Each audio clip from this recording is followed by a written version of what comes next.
жаңағы сөздер қате кетіп қалған, мысалы мынандайлар қалып кетіпті да. Почему-то басқа приложениеде жасағам, но жарайды, бұл қатты помеха болмайтын сияқты. Бүгінгі сабақта жинақтаушы линза, шашыратқыш линза, линзалардың көмегімен кескін алу, линзаларға қатысты есеп шығаруды үйренетін боламыз, және көз ақауларын зерттейтін боламыз. Неге адамдар минус тағады, неге адамдар плюс тағады. Сіздердің ең білетін қарапайым линзалар түрі ол бізде очки және жаңбырдан кейінгі атмосфера. Жаңбырдан кейінгі атмосфера не үшін линзаға жатады деген сұрақ туындауы мүмкін. Қазір 1 минут. Жаңбыр жауған кезде бізде ауада не көбейеді? Ауада не көбейеді?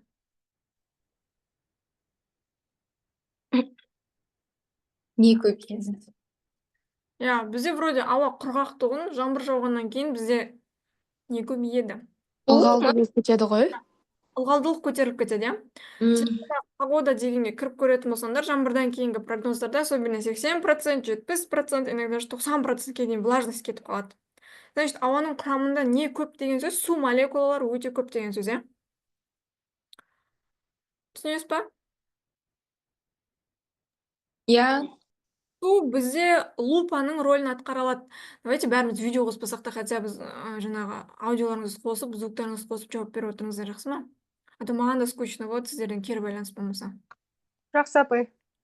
Енді қараңыз, бізде су линзаға лупа ретінде қарастыра аламыз ба? Су бізге, мысалы, прозрачный ыдысқа мен суды құйып алам, и кез келген затқа былай қарататын болсам, соны маған жақын қылып көрсете алады ма?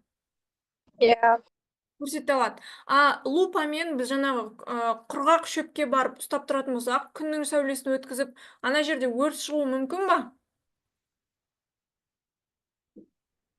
Возможно. Мүмкін. Егер ұзақ уақыт ұстап тұрсақ, онда ол шығуы мүмкін, егер шынымен шөбіміз құрғаған, кептірілген шөп болатын болса. Енді жаңбырдан кейінгі атмосфера тура сондай сияқты да, ауада бізде су молекулалары өте көп, и түскен күннің сәулесі жерге одан сайын ыстық болып түседі. Байқасаңдар, жаңбырдан кейін бірден күн ашылып кететін болса, бізде бірінші не пайда болады? Радуга пайда болады, одан кейін жаңбырдан кейін күн ашылып кеткен жағдай күн ысып кетеді бірден. Опытта болған ба? Байқағансыздар ма? Окей. Значит, ең бірінші бізде очки, жаңбырдан кейінгі атмосфера, жиі көреміз көктем айларында, күз айларында, и лупа өзіміз білетін. Ең қарапайым осы 3 линза түрін сіздер и так бұрыннан білесіздер. Так, енді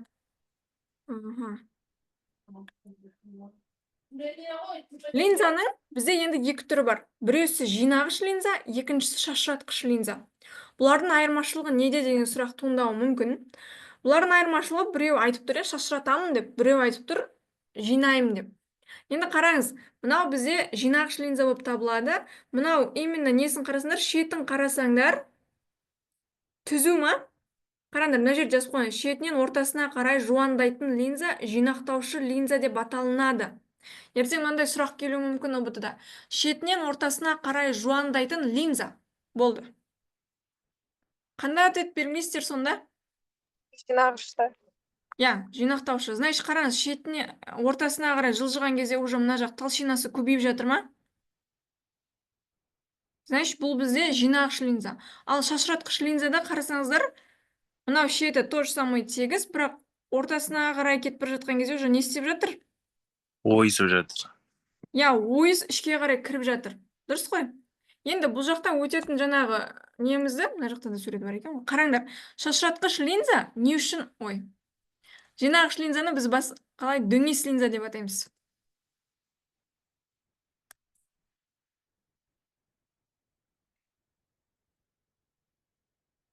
Дөңес.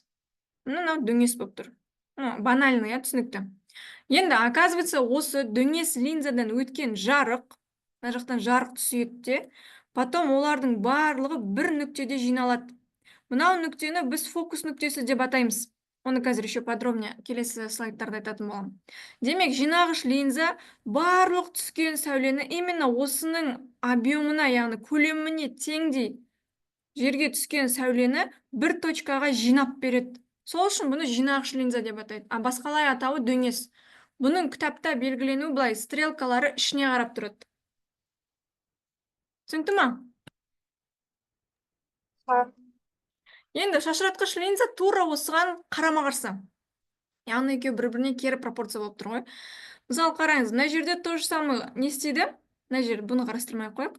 Мына жерге бір шашыратқыш линзамызды қойып қоямыз да. Мына жер тегіс болсын, окей. Мына жерден түскен любой бір сәуле, мына жерге өткен кезде уже шашырап кетеді. Жан жаққа. Мынау былай қарай, мынау былай қарай. Бір жерде жинала алмайды бұлар. Түсінікті ма? Кітапта белгіленуі стрелкалар осылай төңкерілген болады. Апай, мен кішкене түсінбей қалдым. Нені түсінбей қалдың? Жинағыш линзаны. Жинағыш линза бір нүктеге сәулелерді жинап береді. Мына жақтан келіп жатқан сәуленің барлығын бір точкаға жинай алады да. Ал шашыратқыш линза керісінше мына жақтан жарық түсіп жатса, осының бәрін жан жаққа шашыратып тастайды. Вообще жиналмайды бұл жерде. Аха. Сол үшін мынау жинағыш, сол үшін мынау шашыратқыш деп аталынған. Мына жерде осыған мысал келтірілген. Мына суретті қарап түсінесіздер ме уже? Жинағыш линза бір точкаға жинап жатыр, шашыратқыш линза кетіп жатыр да, тура центрындағы екі суретті қарасаңыздар. Жинағыш линзада да, шашыратқыш линзада да. Иә. Так, енді кез келген заттан осы линзалар көмегімен біз кескін ала аламыз. Например, сен бір досыңның ба, басқа біреудің бір очкиін алып көрсең, сенің көзіңе жарамайды. Көзің либо бұлдырайды, либо ауырады, либо вообще заттарды алыс көреді, и, соответственно, басың айналып, бана очки шешесің ғой қайттан, дұрыс па? Өйткені ол сенің очкиң емес. Мүмкін сенің көзің даже ақаусыз көз, да? Но сенің досыңа ол қалай? Идеально. Оның көзіндегі кескіндерді қазір алып көреміз. Енді қараңдар, кескін алу үшін ең бірінші бізге линзаның оптикалық осіне параллель түскен сәулелер линзадан өткен соң бас фокус нүктесі арқылы өтеді. Бұл дегеніміз не? Так. Жаққа сала берейін. Қараңыздар, біз осы уақытқа дейін координата деген темамен таныс болғанбыз. И бізде координатада қандай осьтер бар еді? Y и X осі. Y осі мен X осі. Енді осы оптикада, геометриялық оптикада линзаларға қатысты біз осы осьті оптикалық ось деп атайтын боламыз.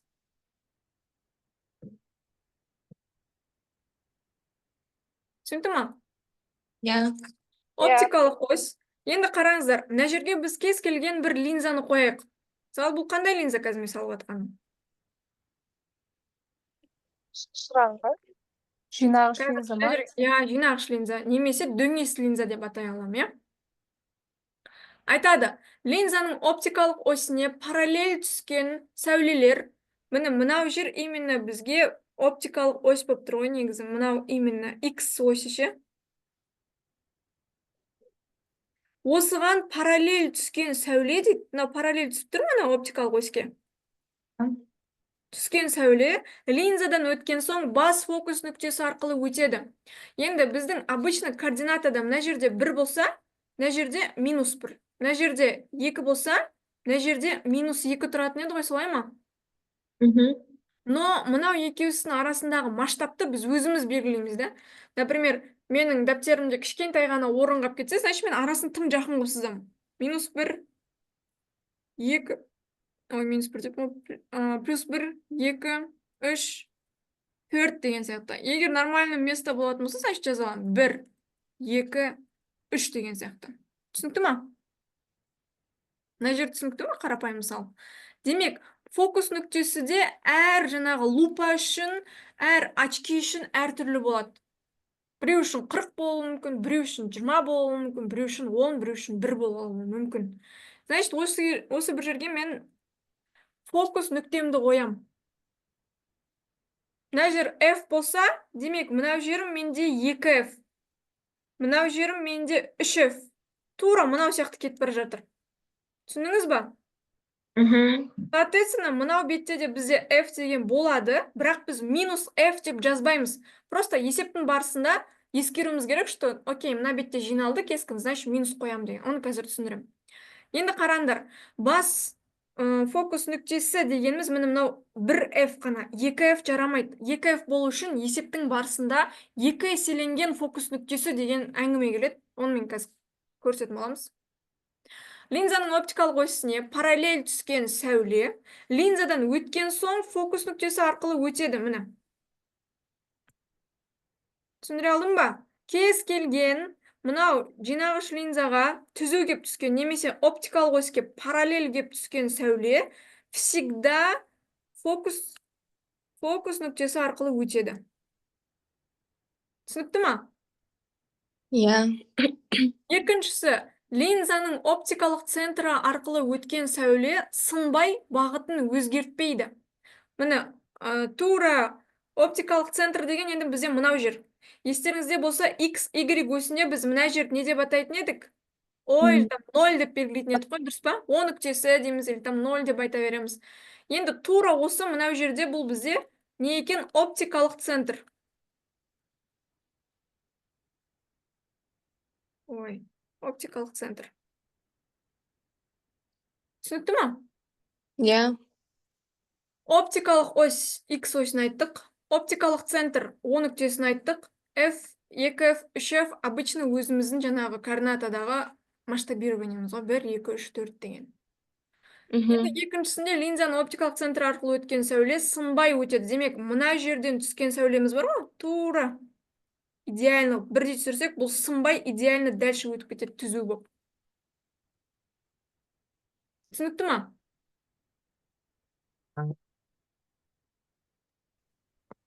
Қалай дедіңіз, апай? Именно мынау, так, мен қазір немді.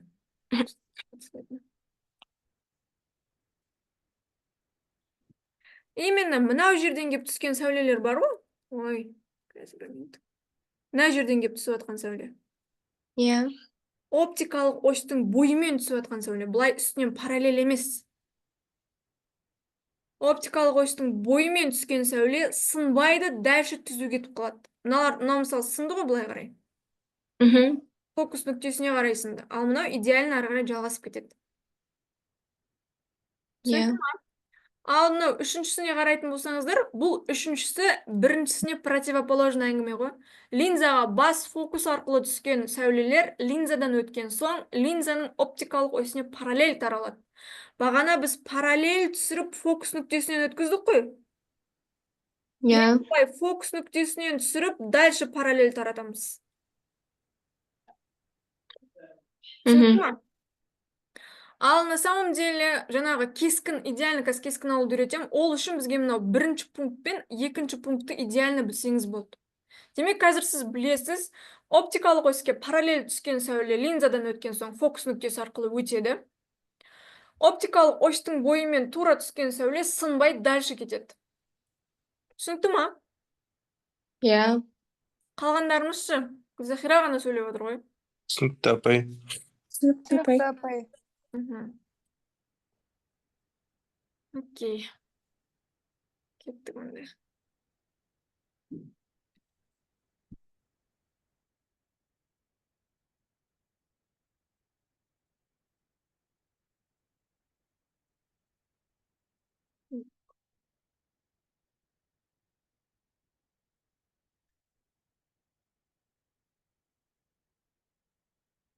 Енді қараңыздар, мен негізі бір сурет дайындап қойғанмын осығанша. Мына жақтан қосамын ба оны?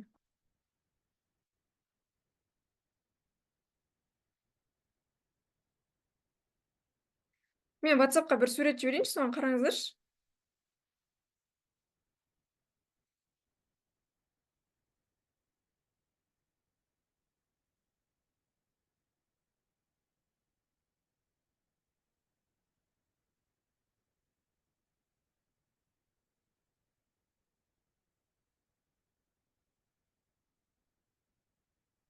Көрдіңіздер ме WhatsApp-па?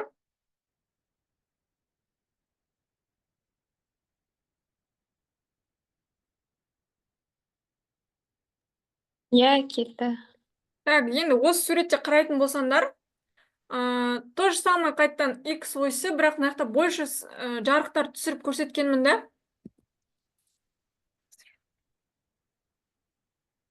Мына жақтан қосып көре салайын оны WhatsApp-та.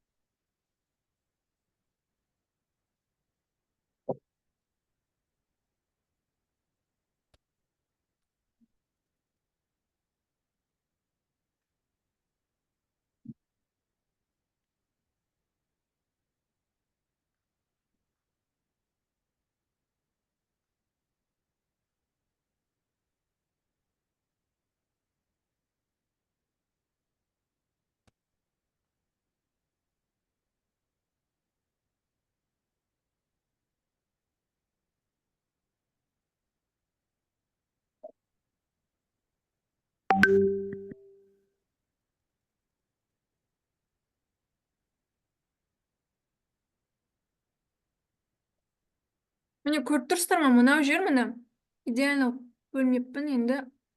Мынау жер бізде оптикалық ось болып тұр міне. Мынау мен Мгм. тұрып тұр, Фокус. фокус нүктесі болып тұр, иә? Ал мынау жерде типа сол фокус аралығы деген сөз ғой, мынау аралық. Түсіндіңіз ба? Иә. Оптикалық оське параллель түскен сәуле қайдан өтті? Фокус аралығынан. Фокус нүктесі арқылы. Параллель түсті, фокустан өтті. Параллель түсті, фокустан өтті. Мынаны қазір мен сіздерге үшін неде жіберемін, жаңағы лекцияда жіберемін, сол кезде әдемілеп сызып аласыздар ғой, түсініп алатындай. Жақсы ма? Апай, ана жерде астында тоже жасыл стрелка тұр ғой. Иә, мына жер типа оптикалық центр деген сөз ғой. А, Негізі бағана слайдта болу керек еді бұл. Қойдым кетіп қалған. Оптикалық центр. Сұрақ бар ма мынау бойынша? Оптикалық оське параллель түсті, фокустан өтті. Оптикалық оспен өтті, сынбай өтті. Оптикалық оське жаңағы, фокус нүктесі арқылы өтті. Линзадан кейін параллель тарады. түсінікті апай. Сонда фокус сынып өтіп кетіп тұр ғой, ә? Несіз? Фокус арқылы сынып өтіп кетіп тұр ғой, ә, деймін. Иә, сынады, фокус нүктесіне қарай бағытталады. Бүкіл жарық сондай. Значит, кескін алу үшін қажетті сәулелер бағанағы 3 сәуле. Енді, мына жерде мына назар аудармаймыз, сұрақ белгісіменен не үшін тұрғанын мен білмеймін, шынымды айтсам. Қазір енді кескін алып үйренеміз. Алдарыңызға не албаңыздаршы? Осындай клеточно-математический дәптер, парақ и ручка, линейка.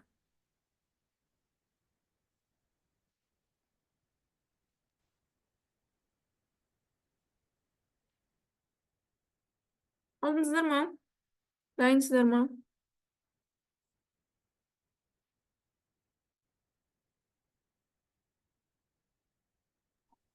Иә, апай, бастай беріңіз. Так, енді қараңыздар. Бірінші очередь мен всегда бірдеме сызып алу үшін бағанағы немді... Ойбай, не өкетті? Так. Оптикалық осьті сызып алам. Осылай өздеріңізге түзу қып сызып алыңыздар. Бұл бізде оптикалық ось. Онан соң осы жерге линза орнатамыз. Типа Y-тің орнында линза болып тұрды енді бізде. Бізде пока что дөңес линза деп айтқан. Сондықтан белгіміз осылай болады, дұрыс па?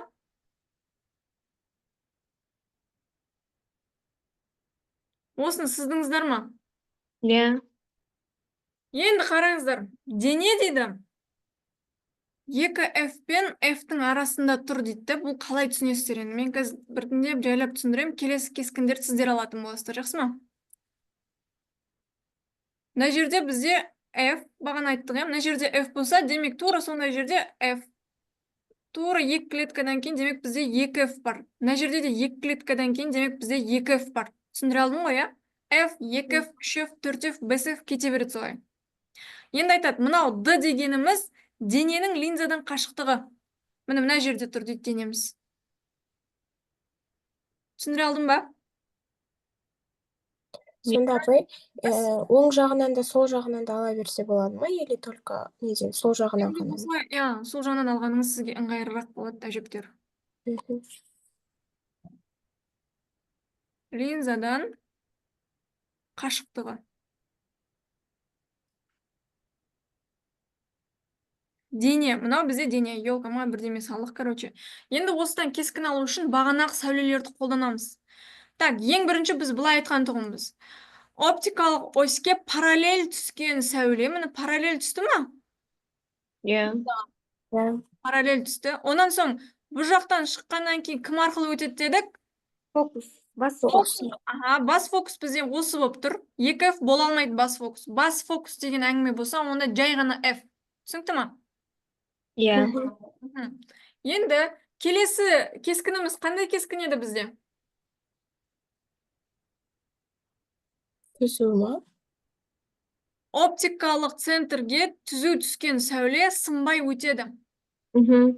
Естіңіздер ғой? Бізде оптикалық- Центрмен жүргіземіз ғой, иә? Я. Мынаны аласыздар қара. Мынау нүкте тұр ғой, ортада оптикалық центр деп айттым ғой мен бағана. Иә.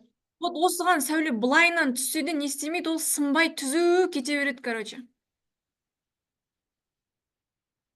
Түсінікті ма? Иә. Міне. Ал үшінші сәулеміз фокус арқылы түсу керек еді. Міне, былайынан келеді да. Так, мынау қысқа болып қапты, мен мына жерге келе салайын.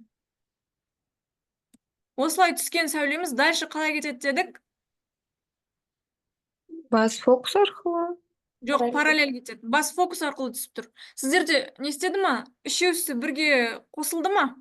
Мына жерде доскаға сызғаннан кейін мен онша қосылмай қалды. Иә, иә, Біріккен жері бар ма? Үшеуі бірікті ма? Иә. Қиылысты, иә. Қиылысты. Қиылысқан жерді белгілей алыңдар. Мен мына жерге қазір өтірік белгілей берейін, пока что енді.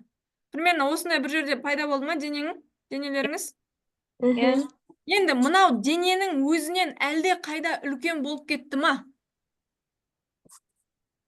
Или кішкентай болды ма? Қалай дейсіз? Үлкейді. Үлкейтілген болды. Үлкен болып кетті ма? Мынаның биіктігі мен мынаның биіктігін салыстырыңдаршы, қандай болып қалды? Иә, үлкейді. Үлкейіп кетті, я? Значит, мына жерде бізде, енді қараңдар, кескін вроде мынау бетте еді, но почему-то төңкеріліп мынау беттен шықты да. Тура осы системамен жұмыс істейді. Бізде қасыққа қарасаң төңкеріліп қаласың ба? Иә. Значит, бізде қасық қандай линзаға жатады екен? Дөңес. Дөңес линзаға жатады. Түсінікті ма? Мгм. Енді қараймыз. Тура осылай пайда болғанда біз былай айтамыз. Шын төңкерілген ба? Иә. Төңкерілген. Биіктігі ұзарған ба? Ұзарды, иә. Үлкейтілген. Иә, үлкейтілді, болмаса биіктігі ұзарды.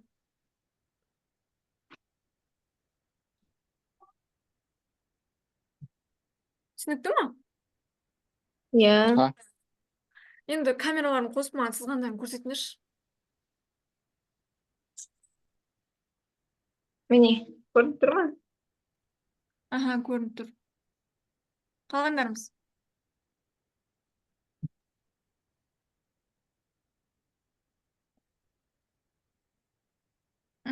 Ақжүректікін көрдім, Зәхиранікін көрдім. Жасик? Енді қосылған ем апаймын, әлі сызбан. Өпті, Нұрай.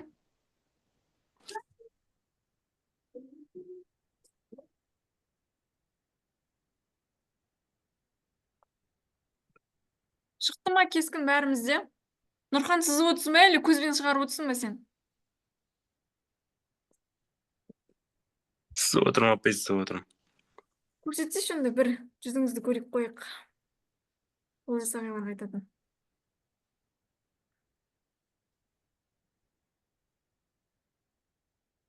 Так, енді D тең 2F-ке деген сызып көрейік.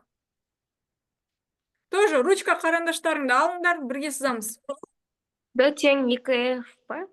D Апа, тең менде 2F. мына Енді кескін бойынша денеміз сұрақтар бар мынаны еді. түсінбедім. Мына кескін бойынша сұрақтар бар еді, түсінбей қалған. Аха, сұрай бер. Неліктен 2F пен F-тің аралығында қойдық біз? Ана Өйткені кескінді. есептің шарты осындай болып тұр. Мына жер қарашы жазып қойған. Ал мына жердің шартында D тең F-ке болып тұр, F-ің астыға түсіп кетіпті просто. Слайд не үшін мұндай болып кеткенін түсінбедім, кеше нормальный. Және апай бізде жаңа айттық қой, екіншіне бойынша өстік прямо кетеді деп. Ал бізде мына жақта өске кеткенде и сразу астына түсіп кеткен, ол былай тік жүрмей ма сонда? Жоқ, ол қараш бағытын өзгерткен жоқ қой, мынау еще түзу түсті, түзу кетті. Ал мынау былай келді и сынып кетті ғой. Мынау да фокуста өтті, сынып кетті. Именно мынау нүктеден былай түссе де, былай түссе де, былай түссе де ешқашан жарық сынбайды. Но параллель түссе и фокус нүктелер арқылы өтсе, то сынады. Оптикалық центр арқылы өткен любой сәуле ешқашан сынбайды. Түсінікті ма? Қалай түсті, солай кете береді дальше. Все, апай, түсінікті. Енді қараймыз, мына жерде бізде F-тің үстінде тұрсын депті, есептің шарты бойынша. Демек, бірінші параллель түсірем, онан соң қай қарай жүргізем? Ана фокустан. Я бас фокус нүктесі арқылы кетеді дальше былай. Аха, окей.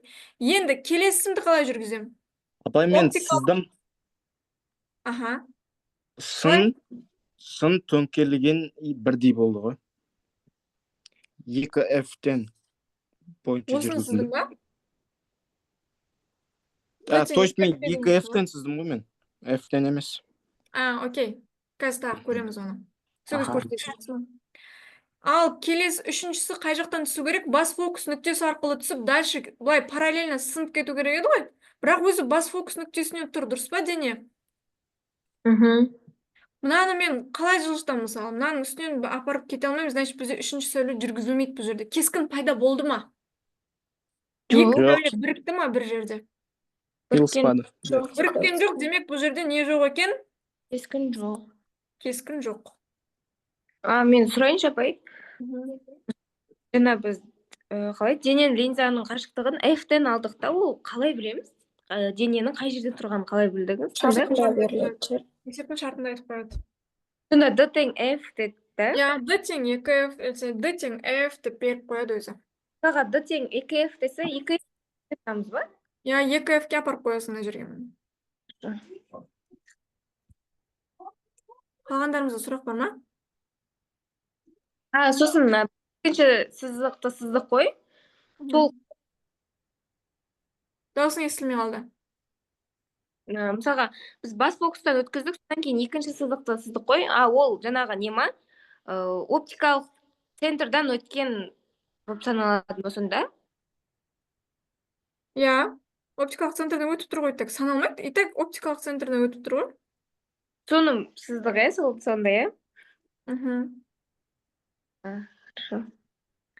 Мысал ретінде мына жерде тұр. Бағана біздің бірінші сызылғанымыз осылай шықты ма? Я. Негізі идеально сызу осы. Мен просто мына жақта тақтада сызып отқаннан кейін кішкене ыңғайсыздау болып тұр да маған. Так, мен что-то алға қарай кетіп қалдым.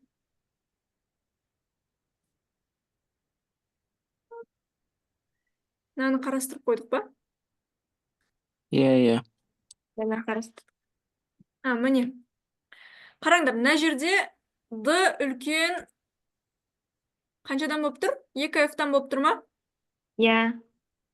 2,5 деп ала береміз, иә. Енді қараңыздар, бағанада қайттан бәріміз бірге кескін сызайық, точнее, ось сызайық. Мына жерге линзамызды орналастырамыз. Линзамыз бізде дөңес.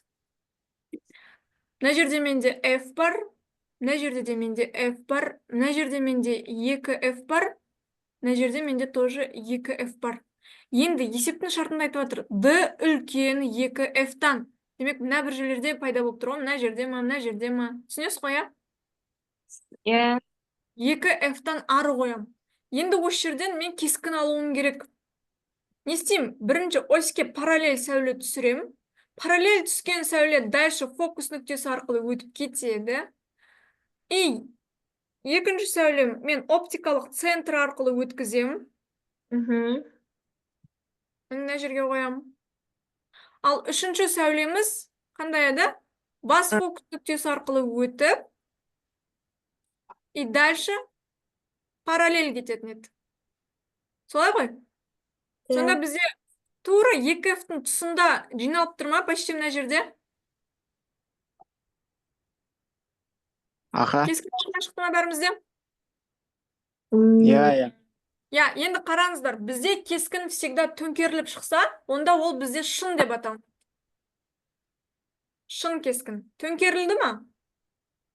Иә. Төңкерілді. Төңкерілді, и ұзындығы не істеді? Өзгерді ма? Кішірейіп немесе? Кішірейді. Кішірейіп кетті ма? Жоқ, үлкейді. Жоқ, өзгерген жоқ. Кішірейтілді.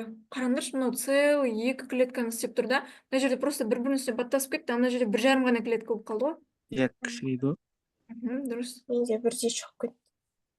Менде кішірейді. Дұрыс сызған жоқсыз. Мен басымен 3 клетка, ал былай келгенде 2 клеткаға кішірейді. 2 клетка болып қалды. Я, значит, кішірейді. Ақ жүрек сызып жатырсыз ба сіз? Иә. Шығып жатыр ма кескініңіз? Бірдей болып қалды, сол кішкене дұрыс сызбай қалдым ғой деймін. Камераңызды қосып көрсете аласыз ба? Осы.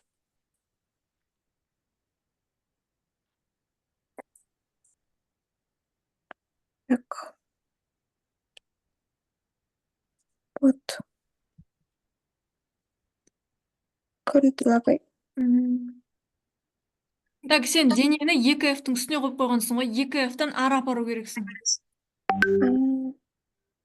Мына берілгенді тура мына жақтағыдай жазбай ақ қойыңыздар. Мен просто қате жазылып кеткен ғой мына жерде. Мына қараңдар, мына жерде F тұр, мына жерде 2F тұр. Демек, дене 2F-тан ары тұру керек. Иә. Ал сіз мынау F-тан ары қойғансызда, есепте 2F-тан деп айтқан. Бізде былай болып тұрған жоқ та, есептің шарты. Былай болып. 2F. Түсінікті ма? Апай, менде бір сұрақ бар. Жаңа біз үшінші кескінді сыздық қой, параллель деп ше, бас фокустан деп. Сол кезде біз мына жақта тұрған фокустан алдық қой, сол жерін бас фокустан әкеп. Қараңыздаршы, именно сол үшінші сәулені вообще қолданбай ақ қойсаңыздар болады. Онсыз да сізде кескін шығады. Қазір мынау екі мынаны солай шығарып көрсетейік. Апай, Ау. саламатсыз ба? Білем. Апай, шын төңкерілген, кішірейтілген дегенде шын қалай еді? Шын ол самый главный линзаның арғы бетінде пайда болу керек. Сонда кесіп өту керек, иә? Иә, мына бетке өту керек. Рахмет. Ал төңкерілген болса, ол явно ол бізде дөңес линза болса, ол бізде явно төңкерілген болады. Иә, явно Ал төңкерілген. кішірейтілген, үлкейтілген, ол мынау ең бастапқы сызылған кескінмен енің екеуін салыстырғанда байқалады, иә? Рахмет. Молодец. Енді қараймыз, мына оптикалық оське біз не қоямыз? Линза қоямыз. Дөңес линзамыз қайттан қойып аламыз. Есептің шартында бізде D тең 2F-ке деп айтып тұр, дұрыс па? Бірінші, обычно өзім жазып атқан F, 2F-імді жазып алам. F, 2F. Дене қай жерде тұрсын деп айтып атыр есептің шартында? 2F-тің үстінде тұрсын деп айтып атыр, иә? Ана ақ жүректің сызғаны осы ғой. Енді параллель түсірем, фокус нүктесінен өткізем. И оптикалық центрден өткізем.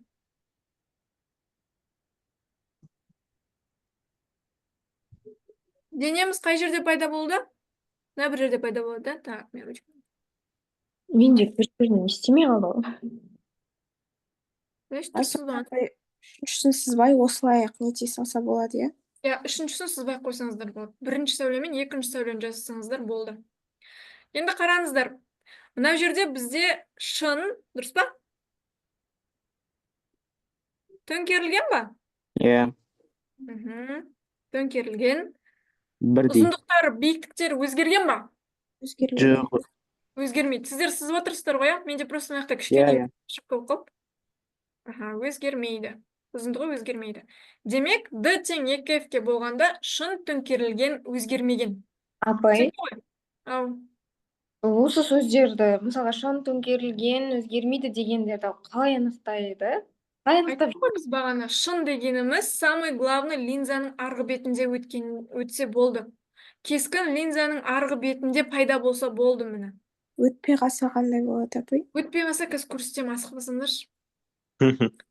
Төңкерілген дегеніміз, міне мынау кескін бізде төңкеріліп тұр, төменге қарай тұр. Мына жерде пайда болған жоқ қой бізге кескін. Иә. Өзгермейді, ұзындығына қарайсың болды. Ол төңкерілмеген болады, когда өзгермейді. Не кезінде еді ғой, апай? Дөңес. Ойыс кезінде. Ойыс. Иә, қазір көрсетеміз оны. Асықпаймыз. Болды, апай, кешіріңіз. Все, окей, кеттік. Менің слайдым жүді қатып жұмыс істеп жатыр. Тағы бір. Так, вот осыны жасамадық.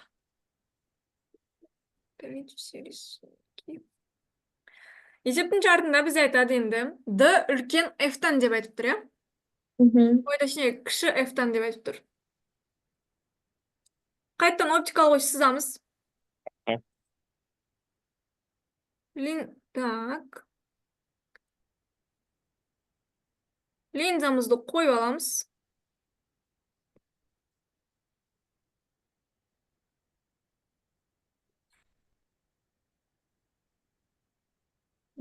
Так, мына жер бізде F, мына жер бізде F. Мына жер бізде 2F. Енді айтады, бізде D кіші F-тан дейді. Демек бізде примерно дене мына бір жерде тұр ғой, Иә. Басап F-тан кіші арақашықтықта тұрсын дейді. F-қа жетпейді міне. F үлкен D-дан. Түсінесіз ғой? Иә. Аха. Енді мен параллель линзаға түсірем. Потом кімнен өткізем? Бас F. фокус. Бас фокустан өткізем. Сосын оптикалық центрдан өткізем. Солай ғой? Иә. Так, екеуі түйісті ма? Жоқ. Түйіскен жоқ. Кім болмайды? Даже түйісетіндей де ма? Кескін жоқ болады. Кескін бар. Бұл жерде кескін бар. Кескін жоқ бағана біреу пайда болды ғой бізде. D тең F деген. Енді бұдан қалай кескін аламыз дейсіздер? Былай, мынау басын ұстайсыңдар да жоғары қарай созасыңдар. Созындыдан пайда болайын деп тұр ғой бізде кескін, дұрыс па? Екеуісі какой-то бір жерде әйтеуір түйісейін деп тұрмын, мына бір жерде түйіседі екен. Иә. Мына жерде екеуісі түйісті. Демек, осы жерде бізде кім пайда болды? Жалған кескін. Я, кескін пайда болды. Енді қараңдар, мен бағана айтқам, шын кескін бола алады, егер кескін мынау бетте пайда болса. Бізде бірақ мына бетте қалып қойды ма? Иә. Демек, бұл бізде жалған кескін. Төңкерілген ба? Жоқ. Тура. Төңкерілмеген. Значит, қараңдар, бұны енді төңкерілген, төңкерілмеген деп айтпайсыңдар, бұны тура деп айтасыңдар. Тура осы бетте пайда болып қалса. Артынша пайда болды ғой, төңкеріп қалмады ғой төменге қарай. Дұрыс па? Иә. Үстіне пайда болды. Сондықтан тура кішірейтілген ба, үлкейтілген ба? Үлкейтілген. Үлкейтілген. Үлкейтілген. Түсінікті ма? Апай, сонда Аха. біз ұзарттық қой мысалға жаңағы кескін жерді. Оны біз қайдан білдік сонда? Потому что мына жер мүлдем қара, мынаны соссам да екеуі қиылыспайын деп тұр. Значит, мен ойланамын. Значит, мен жоғары қарай сызып көрейін. Какой-то бір жерде әйтеуір екеуісін қиылыстырудың амалын жасау керексіңдер ғой, түсінікті ма? Жаңа бізде бірақ кескін жоқ деп айттық қой. Ол Кескін жоқ, потому что ол екеуісі прям бірін-біріне идеально параллельно болып тұрды. Екеуісі былай соссаң да, былай соссаң да, былай соссаң да, былай соссаң да, никак қиылыспайды ғой. Иә. Түсінікті ма? Түсінікті. Сұрақ бар ма? Жоқ. Так, енді қазір мен бүйтем. Мен бірінші тапсырма беріп көрейін. Бағанағы дәптерлеріңді, парақтарың бәрін жауып тастаңдар. Новый парақ ашасыңдар да, енді өздерің кескін алып көресіңдер.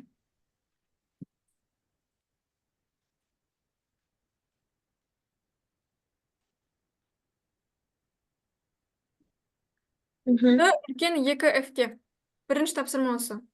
D. D үлкен 2F-тен, демек 2F-тен ары тұра ма дене или бері тұра ма? Ары тұрады. Ары тұрады. Енді давайте әркім өзі сызады, камерасын қосады, көрсетеді маған. Апай сізді қойып алғаны болды. Білеу басқаны. Мен сыздым ғой оны. Мен айтып отырмын.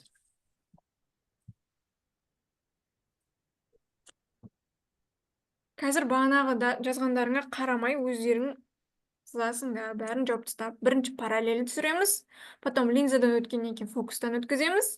И оптикалық центр арқылы. Үшінші сәулені қарастырмай қойсаңдар болады. Онсыз да кескін ала аламыз.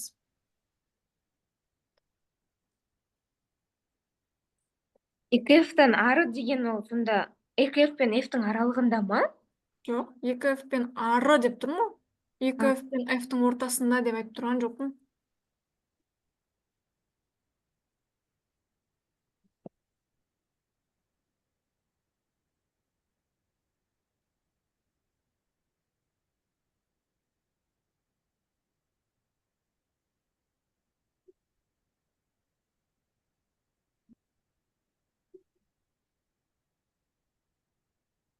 Все, апай сіздің. Мен де апай. Көрейік.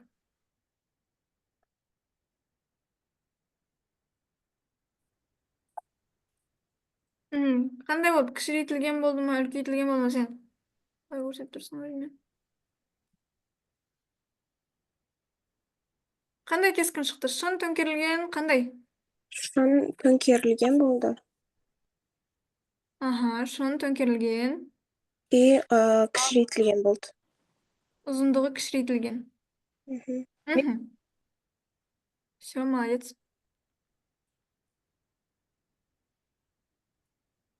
мына екінші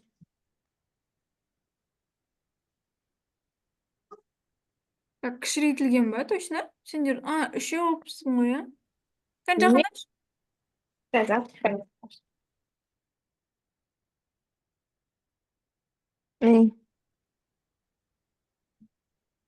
менікі үлкейтілген болып кеткен жоқ. Вот именно сенде ол жерде қиылысып тұрған жоқ, үстіңгі точкада қиылысып тұр ғой. Кішкене жоғары көтерсе да. Жоқ, мынау төмен. ма? Қиылысқан жерін ал. Қиылысқан бірін-бірін үстінен өткен жерді ал. Я, сол жер. Все, иә. Сонда кішірейтілген бола ма, үлкейтілген бола ма? Кішірейтілген, потому что менде 3 клетка етіп алдым ғой денені, ал мына жерде 3 клеткаға жетпеді. Иә, болды, кішірейтілген. Қалғандарымызға шықты ма? Нұрай. Апай, менікі көрініп тұр ма? Көрініп тұрған жоқ. Көрініп тұрған жоқ. Ильяс.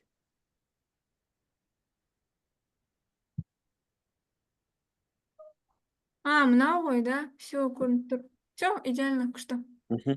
Так, апай, бұл шын болады, өйткені Аха. екеуі. Шын деген апай, анау қалай еді? Арғы беттен пайда болды. Линзаның арғы беттен пайда болды. Шын, және бұл бізде төңкерілген, және Мгм. кішірейтілген. Все, болды. Так, қалғандарымыз. Өзіміз алтау екеуміз бәрін тексере салайыншы деген ғой. Міне. Аха, молодец. Ақжүрек, Нұрхан. Апай міне. Бірақ менде екеуі бірдей шығып қалды. Вот апай. Так, қазір бірінші мен кім? Ақжүректі бір көре салайын, сосын Нұрай сананы қараймын, иә? Все, Ақжүрек көрді. Көрдім. Так, Нұрай, сенде не үшін ондай қалды? Нұрай, сен звугыңды Апай. қосып бір төлеп жүрші, экранға шығатын. Ал апай. Жақсылық дұрыс. Менде 3 клетка, то есть кішірейтілген болады, тура болып кетті. Жоқ, сенікі кішірейтілген. Ана жақта какой-то бір мейлі қателесіп тұрсың. Да? Нұрай, негізі дұрыс сызғансың, просто қараш.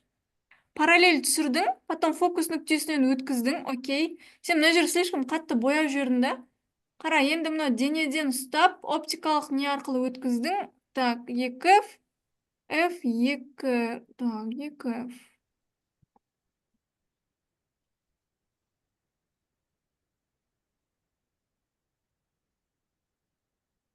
Наверное, апай бір жерден қателесті. Нет. Негізі дұрыс сызғансың, қайттан дұрыстап сызып көрші. Қателеспей түзу. Апай, Ау. например, біз ертең ұбт-ға барамыз ғой, сол кезде бізге А4 береді ғой.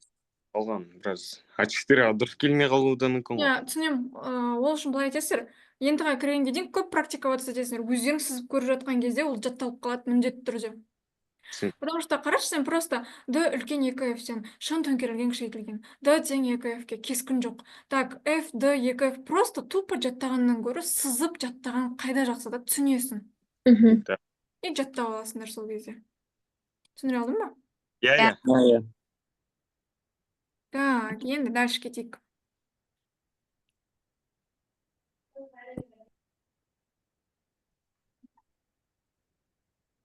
Кескін алу үшін қажет түсіндірді.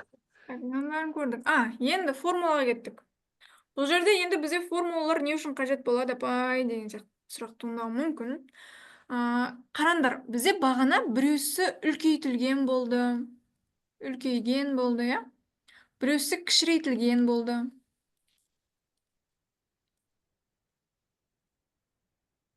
Мысалы, менің қолымда 50 теңге бар дейік та. Мен қолыма ұстап тұрған кезде 50 теңгенің диаметрі 2 сантиметр болып тұрды да, ал стаканның судың түбіне тастап жүргенде оның диаметрі 4 сантиметр болып кетті. Қанша есеге ұлғайды? 2 есеге. 2 есеге ұлғайды. Қалай таптыңыз? Екінші ситуацияны бірінші ситуацияға бөлдің ба? Иә да.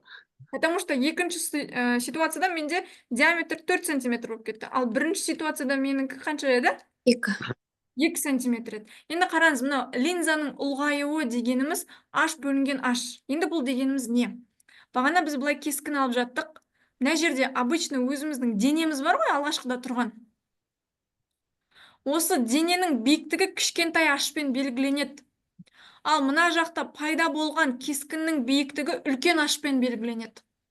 Мынау менде, значит, бірінші ситуация болып тұр, ал мынау екінші ситуация болып тұр. Мүмкін мынау үлкейтіліп кеткен болуы мүмкін. Мысалы, мынаның ұзындығы менде 4 сантиметр болған еді, кескінімнің биіктігі 8 сантиметр болып кетсе, демек менде қандай? Шын төңкерілген, үлкейтілген ғой, дұрыс па? Иә. Демек, кескінім қанша есе үлкен болып кетті деген сұраққа жауап бергенімде 8-ді 4-ке бөлем, значит 2 есе. Линзаның ұлғаюы міне h бөлінген h. Мына жерге жазып қояйын мен. Апай, H дегеніміз бізде кескіннің ұзындығы. Пайда болған кескіннің ұзындығы. Ал, все, осыны сұрайын деп жатырмын. асықпасыңдаршы, мен бәрін айтам. H дегеніміз бізде дененің. Ағылшынша кетті ғой.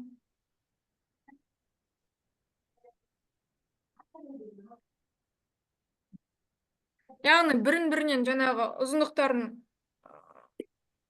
бөлетін болсақ, значит, қанша есеге ұлғайғанын көре аламыз, немесе қанша есеге кішірейгенін көре аламыз. Иә. Мынандай болып қалуы мүмкін да, бағана бізде кішірейтілген деген кескіндерде шығып атты ғой. Мына жер менде 4 сантиметр. Мына жер менде мысалы, ладно, 2 сантиметр деп елестете салыңдар. Енді мынау менде үлкен аш болып тұр, мынау менде кішкентай аш болып тұр. Мынау менің өйткені кескінім, ал мынау менің денем. Түсінесіз ғой? Енді мен қанша есеге ұлғайғанын табу үшін ашты ашқа бөлемін, мына формулаға қарап. Енді сонда мен 2-ні 4-ке бөлсем, менде 2-ден 1 шыға ма? Иә. Значит, бізде 2 есе кішірейтіліп кеткен. Ертең есептен мынандай келеді. Дененің кескіні 2 есе кішірейтілген. Мынау G-нің бізде өлшем бірлігі жоқ. Значит, G тең 2-ге деп алып кетуге болмайды. Кішірейтілген деп айтса, всегда бөлшектің астына қоясыз. Түсінікті ма? Иә. Ал Мысалы, 3 есеге кішірейтілген болса, значит, 3-тен 1. Ал 3 есеге ұлғайған болса, 3. Ал. Если үлкейтілген болса ше? Ну, просто мына 3.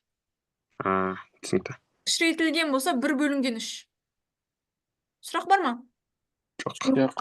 Сұрақ жоқ. Енді қараңыздар. Мына жерде мынау бар.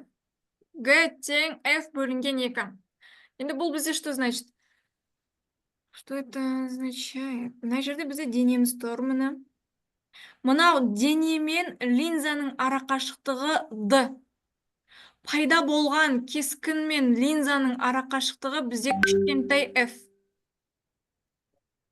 Бұлай жаттап алсаңдар болады. Апай, ертең F пен D-ның қалай ажыратып аламын, мен шатасып кетемін деген сияқты ой болатын болса, просто бұлай жаттап ал. D дене болды. D дене мен линзаның арақашықтығы. Мынау менде бірінші ситуация, мынау менде екінші ситуация. Сіздер күштерді өткенде де, электростатиканы өткен кезде де всегда қатынаспен шығарған есептеріңіз болды ма? Негізі көбісі қатынаспен шығарады. Сол кезде түсіндірген шығар мұғалімдеріңіз. Всегда екінші случайды бірінші случайға қатынас жасаймыз. Бұл жерде де тура сол заңдылық сақталып тұр да. Кішкентай F, ол менде не? Кескін мен линзаның арақашықтығы. Екінші случай. D дегенім линза мен дененің арақашықтығы. Бірінші случай. Түсінікті ма? Тура бағанағы темалар жүре береді. Мынаның арасы 4 сантиметр болса, мынаның арасы 8 сантиметр болса, демек 2 есеге ұлғайған. Мынау наоборот 8 болып, мынау наоборот 4 болып қалса, значит 2 есеге кішірейтілген. Мынау екеуісін всегда теңестіріп шығара аласыздар. H бөлінген H тең F бөлінген D дегенде. Бұл жерде де апай кішірейтілген болса, 2-ден 1 деп аламыз ғой. Иә, бөлшектің астына кетеді. Түсінікті ма? Иә. Енді оптикалық күш. Бізде енді оптикалық күш деген тема бар. Оптикалық күш, мысалы, бізде айтады ғой, мен -1,5 кем, мен -7 кем деп ше, зрениедан кішкене көздің ақауы бар адамдар, иә? иә Окулистке барып қаралған сондай бір опыттарыңыз болса, сіздерге былай жазып береді. -2 дпт деп. диоптр. Диоптрия. Дпт, значит, ол бізде диоптрия. Өлшем бірлігі. Енді қараңыздар. Бізде осы оптикалық күш дегеніміз, яғни дененің немесе адамның көру қабілетінің қаншалықты екендігін түсіндіреді да, на самом деле, обширно қарайтын болсақ. Бірақ біз физикада былай ғана жаттай саламыз. Фокус қашықтығына немесе фокус нүктесіне қарама-қарсы физикалық шама. Өзі көрініп тұр, 1 бөлінген f. Түсіндіре алдым ба? Қазір мынаны есепте еще больше көрсететін болам. Өлшем бірлігі диоптрия. Дпт деп жазады барлық жерде, но диоптрия. Оны қазір лекцияда жіберем, сол кезде көре аласыздар. Так, жұқа линзаның формулалары. Жұқа линзаның формулалары бағаналы бері біз қарастырып жатқан линзалардың барлығы жұқа линза. Дөңесі болсын, ойысы болсын. Енді қараңыздар. Мынау бізде не еді? фокус бас фокус Бас фокус нүктесі. Мынау бізде не еді? дене Денемен не қашықтығы? Молодец. Я денемен линзаның ара қашықтығы. F ше? Кескін мен линзаның ара қашықтығы. This meeting is being recorded. Кескін мен линзаның ара қашықтығы. Енді қараңыздар. Мынау қай кезде қолданатын есепте көрсетем. Но ойыс линзаның негізгі формуласы осы да. Бірақ мынау минустан құтылу үшін математикада біз не істейтін едік? Минусқа көйіп беретін едік қой, иә? -1. Азайту болып кетеді сонда. Иә, сол кезде бізде мына жерде минус d минус 1 бөлінген f. Сонда сендер бір ғана формуланы жаттай саласыңдар бұлай. 1 бөлінген f тең 1 бөлінген d плюс минус 1 бөлінген f. Плюс болады, егер дене дөңес линзадан өтіп жатса, минус болады, егер дене ойыс линзадан өтіп жатса. Түсінікті ма? иә Сұрақ бар ма? Ау. Бана анау оптикалық күш деп тұр ғой, сол жерде 1 бөлінген f және минус 1 бөлінген f. Иә, мынау ойыс үшін ғой. Ойыс. Ол да. Ау.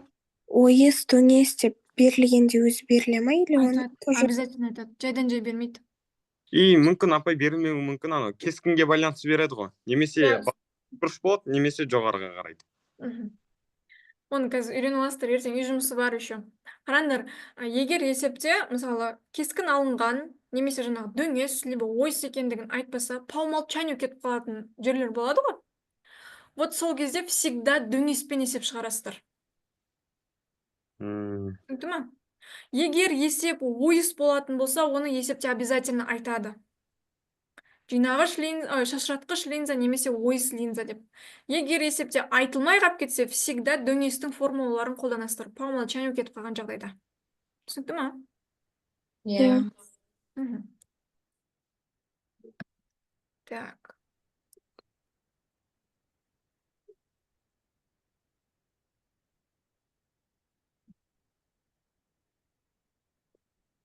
Бізде дөңесте тесіп өтеді, Дөңес тесіп өтеді? кескін. Дөңес кезінде. Линзаның мына бетінде пайда болады дейсің ба? Иә. Иә. Так, кескіндермен барлығы түсінікті ғой, иә? Енді біз көздің ақауларын үйренеміз қазір. Адам не үшін минус тағады, не үшін плюс тағады дегенді. Көргіштік, жақыннан көргіштік. Так, жақыннан көргіштік көздің оптикалық осіне сәулелерді торламаға дейін жинайды. Енді қараңыз, біз мына жерге былай, енді өзімізше бір көздің суретін салып қояйық. Мынау біздің теріміз, мынау іші негізі мынандай дөңгелек қой, иә, адам көзі.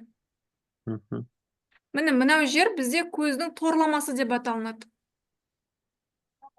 Торлама. Либо бағанағы біздің фокус аралығымыз ғой, немесе фокус нүктеміз. Давайте мидашты оғын жазбақ қойыншы. Шатасып кетесіңдер ма? Торлама. Торлама дегеніміз міне осы жер. Енді қараймыз, жақыннан көргіштік көздің оптикалық осіне сәулелерді торламаға дейін жинайды. Қараңдар, мына жерде бізде бір дене болсын, елкамызды қайттан алып алайық. Осы бізде мына көзге келіп түседі. Мынау көздің мынау дөңгелек қарашығы бар ғой? иә. Оның ішінде бізде хрусталик бар. Сол хрусталик бізде линза болып саналады. Түсіндіре алдың ба? Мгм. Линзаның рөлінде ойнайды. Сол бізде торламамызға былай келе жатқан жарықтың барлығын мына жерге келіп жинап береді. Ол жақыннан көргіштікке ма? Қазір қараңыздар. Қара, мына жерге айтып отыр, торламаға дейін жинайды. Значит, мынау өткен сәуленің барлығын мынау жерге дейін ғана жинап қойып жатыр да, сол үшін адам көрмей жатыр. Түсіндіре алдың ба? Иә. Мынау жерге жетпей қалып жатыр ғой. Мынау жерге жету керек бізге сәулеміз. Сол кезде ғана адамның көзі идеальны көрінеді, көре алады. Апай, торлама дегенді бір қайталап жүресіз бе? Не дедіңіз? Мына адамның көзі болса, мына жерде қарашығы. Мынау көздің ең соңғы артындағы стенкасы торлама деп аталынады. Біз көріп жатқан затымыздың кескіні тура сол торламада жиналып жатса, онда біздің көзіміз идеальны көреді. Ақаусыз көз. Мен минус та тақпаймын, плюс та тақпаймын деген сөз ғой. Түсінікті ма? Енді біз қазір бірінші жақыннан бірінші ақауы жоқ көзді қарастырып көрсетейін. Мақұл, шатаспас үшін. Мынау дене кескін керіп түсті, мына хрусталиктен өтті да, идеальны барып торламаға жиналды. Значит, мынау адамның көзі идеальны көреді. Ешқандай ақауы жоқ. Түсінікті ма? Иә. Енді біз жақыннан көргіш адамның көзін қарайық. Мынау соның көзі, мына жерде бізде торлама тұр. Мына жерде қайттан бізде дене тұр да, мына жақтан бетіп сәуле түседі да, но торламаға жетпей жиналып қалады. Адамның көзі енді көре ма идеально? Жоқ. Жоқ, көрмейді. Енді қараймыз, бұған жинағыш линза тағу керек па, әлде шашыратқыш линза тағу керек па бұл адамға? Жинағыш. Жинағыш дегеніміз еще анау светті одан бетер мына жақта жинап тастайды ғой. Онда шашыратқыш апай. Шашыратқыш линза қоямын да мына жерге сонда. Енді қазір очки таққан кезін суретін салайық. Қарашық қайда тұр сонда? Мынау шығыңқы жерде. Қарашық дегенге назар аудармай қойыңдар. Тамағын түсініп алсаңдар болды. Қараймыз, дене кетті, түсіп жатты. Адам алды да очки тағып алды. Шашыратқыш очки тағып алды. Минус очки тақты. Минус 1,5-нің очкиін тақты дейік. Тыпытыр, диоптырия. Түсінесіз ба? Енді мынау линзадан өткен сәуле мына жаққа жетеді да, ары барып жинайды ғой, шашыратып барып жинайды. Түсіндіре алдым ба? Иә. Қатты түсінбей қалған сияқтысың. Түсінбей қалғандар ау деймін қазір.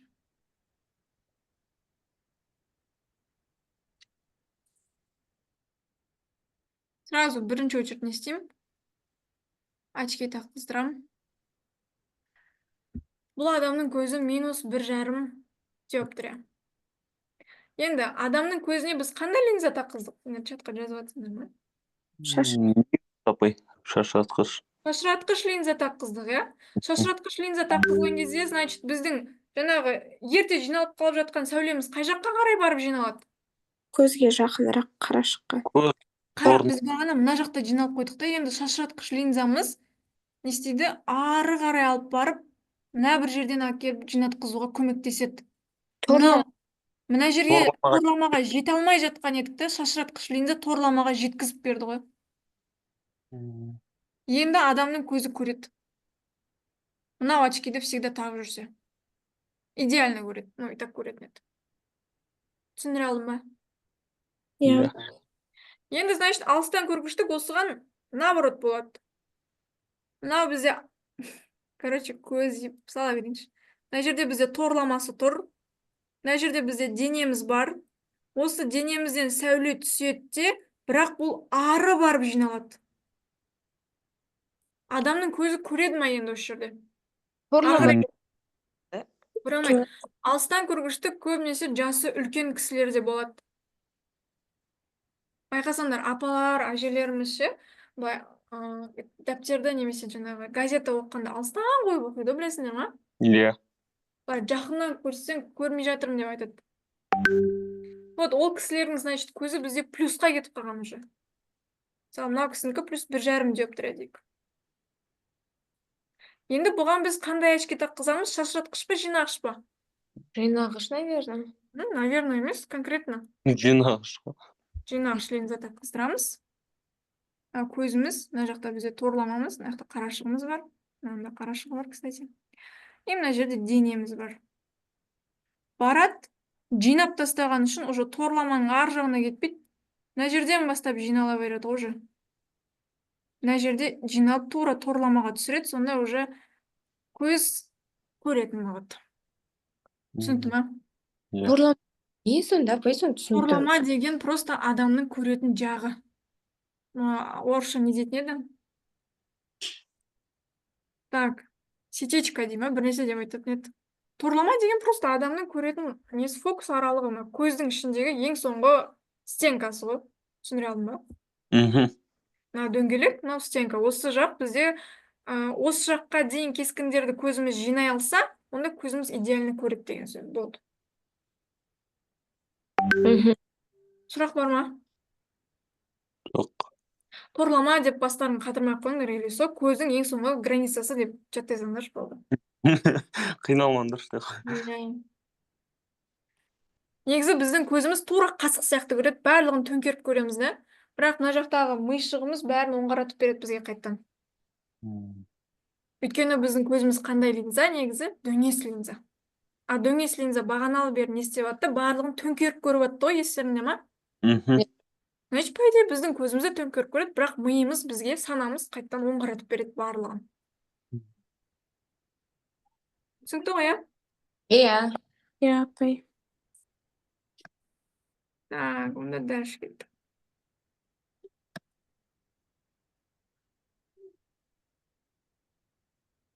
Енді лупа. Лупа ұсақ денелерді көруге арналған ең қарапайым аспап. Лупаны өмірде ұстап көргенсіңдер ма? Иә. Лупа бізде қандай нелерден құралған, линзалардан құралған? Жинақтаушы. Жинақтаушы линза. Қанша жинақтаушы линза керек маған? Біреу. Біреу ма? Екеу шығар. Бір айна болады ғой, апай. Бір айна емес, ол жақта егер байқасаңдар, қазір мен жазайын. Ойдай. Мынау жағы да бүйтіп тұрады. Мынау жағы да бүйтіп тұрады. Иә. Именно осы дөңес линзаның түрін қос дөңес линза деп атайды.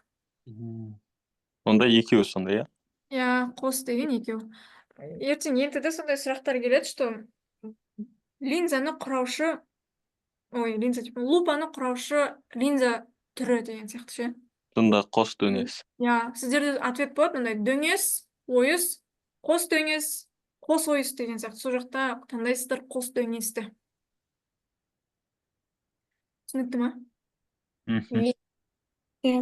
Сұрақ бар ма? Жоқ. Так, сұрақ жоқ.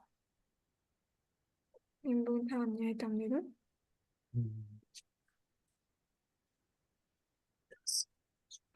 Бағана, кстати, шашыратқыш линзадан сіздерге бүгін тапсырма. Тапсырма деймін, бірақ оны конспектісін жіберіп қойын деп тұрмын ше.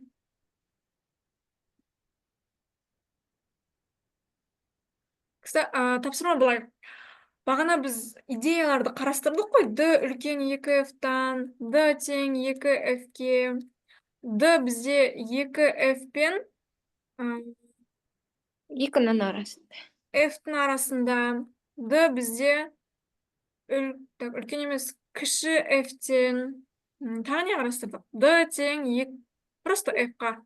Сонда біз біреу, екеу, үшеу, төртеу, 5 идея қарастырдық ба?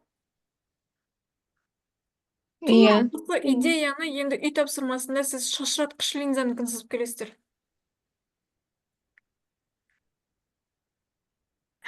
Апай, мен осы DF дегендерді түсінбей қалдым.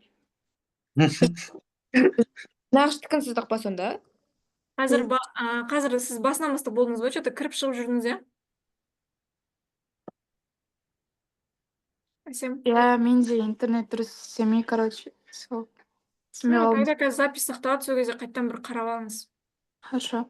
D дегеніміз дене мен линзаның ара қашықтығы, F дегеніміз фокус аралығы. Кстати, бағана лупаға қатысты бізде мынандай формула бар. D нулевой бөлінген F деген. Мынау D нулевой дегеніміз бізде ақаусыз көз. Адамның көзі не плюс емес, не минус емес, жақсы көретін көз болады ғой? Соның көре алу қашықтығы D нулевой 25 сантиметр. Яғни, егер сіздің көзіңіз жаңағы плюс емес, немесе минус емес болса, дәптерді немесе кітапты 25 сантиметр көзден ары қойып, идеально оқи алсаңыз, значит, сіздің көзіңізде ақау жоқ деген сөз. Аха. Түсіндіре алдым ғой, D нулевой деген не екендігін.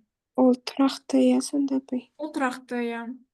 Ал F дегеніміз бағаналы бері айтып жатырмыз, фокус аралығы деп. Лупаға қатысты есептесе осыны қолданасыздар. Мен қазір конспект жіберем, ол жақта бар. Окей? Апай. Ал Жаңа сонда біз деген шашыратқышты сызып кел дедіңіз ғой, сонда біз жаңа жинағыштікін сыздық па? иә, біз бағана жинағыштыққа сыздық. Оларда не разница болады сонда шашыратқыш? Екеуі де тура сол неде Тура сол емес, қазір біреусін көрсетіп жіберемін. Иә, шашыратады ол. Бағанағыдай жинамайды уже. Тесіп өтпейді ол, жоғарыға кетті да. Иә, бәрі жоғарыда пайда болады. Енді қараңдар, өзара бұрыш жасай орналасқан айналардан кескін алу. Қараңыздар, мына жерде айна, мына суретін сап қойғам типа, но почему-то біртүрлі қапты. Арасы 90 градус. Егер сіз идеально, бұрында білесіңдер ма, үйде залда осылай ашылып жабылатын айналар болатын еді ғой. Иә. Вот сол жерде екеусін қаратып қойып, ортасына тұрсаңдар, көп боласыңдар ма? Бар. Иә, мынау соған арналған есеп. Например, мынандай, мына жерім айна деп елестетіп көрейік та. Мен былайынан қараймын. Қараған кезімде, мен мына жерде точно кескін пайда болады, дұрыс па? Аха. Мына жерде кескін пайда болады, и ортасында жарты-жартыдан бір кескін пайда болады. Сонда всегда 3 кескін пайда болады 90 градуста. Түсіндіре алдық па? И дальше басқа градустарда қалай болатынын анықтау үшін мына формуланы қолданасыздар. Мысалы, 360. Мысалы, мына жерде менде 45 градус екен, иә? 45 градусқа бөлем, азайтамын бірді. Қанша болады?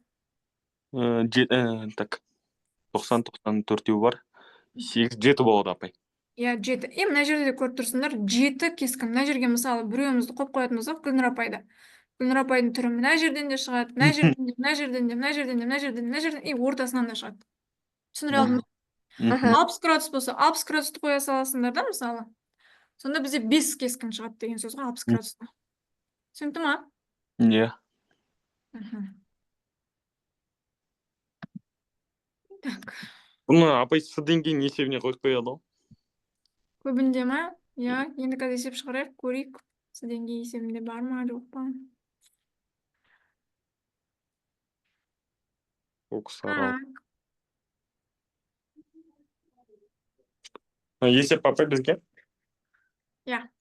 Сендерге емес, бірінші бірге шығарайық, потом бірге шығарамыз. Ой, потом өздерің шығарасыңдар кейбір есептерді.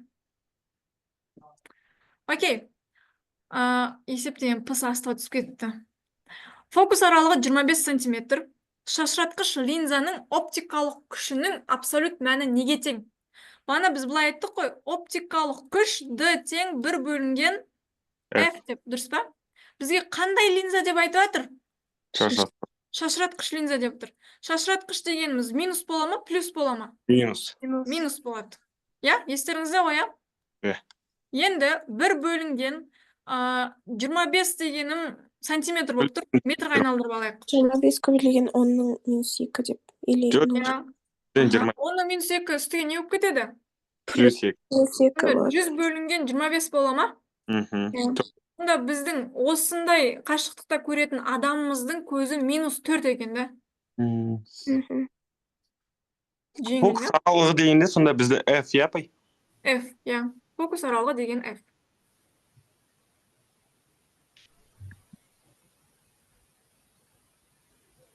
Так. Келесі есеп бізде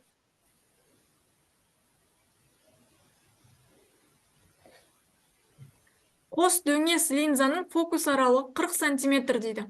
Нәрсенің екесе үлкейген деп тұр. Үлкейген десе, значит, менде қандай шашыратқыш бар?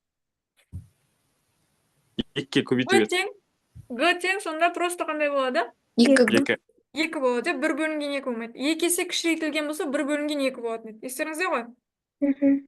Кескін алу үшін нәрсенің линзадан қашықтығы дейді. Окей, қараймыз. Бізде былай болып тұр.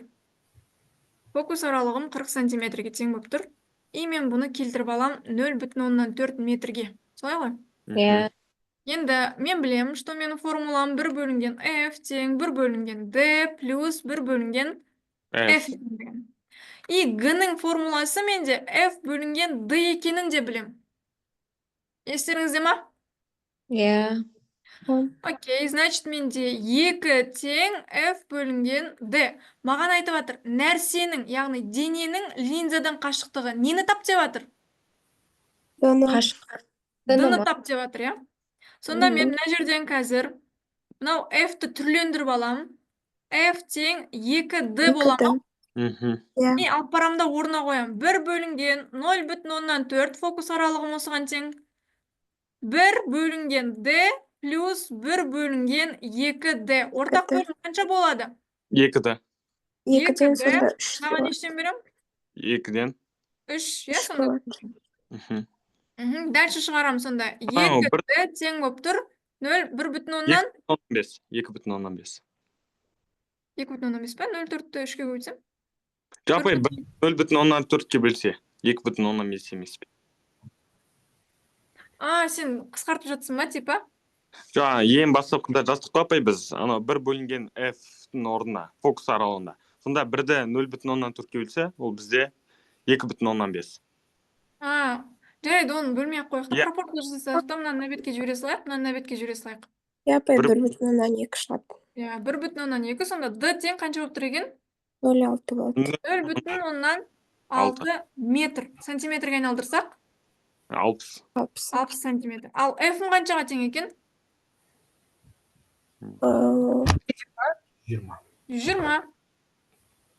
20 сантиметр немесе 1,2 метр. 1,2. Түсініңіздер ма? Иә. Сонда қандай Сұрақ жоқ. Маған осы оптикада есептер берілген жазу қиын апай өзіме. берілген жазу қиын? Иә, бір түсініксіз бе? Шатасып кетесің, кескін алу дегендерден. Жарайды, қазір мұқият қарап көрсін, үй жұмысында көреміз. Мен еще үй жұмысына шықпаған есептеріңізді бұйыртса соңғы күн талдап беремін ғой. Сол кезде көрейік бір. Қазір мен айтып отырмын, фокусы 40, анау мынау деп сол кезде түсініп жатсың ба, бірақ? Я оны былай түсінемін да, кейде қай жерде қалай екенін ұмытып қаламын. Былай жақсы. Окей, мына есепті оқиық енді әркім өзі. Дене жинағы линзадан 9 сантиметр қашықтықта орналасқан кезде линза 4 есе ұлғайған. Жалған кескін береді.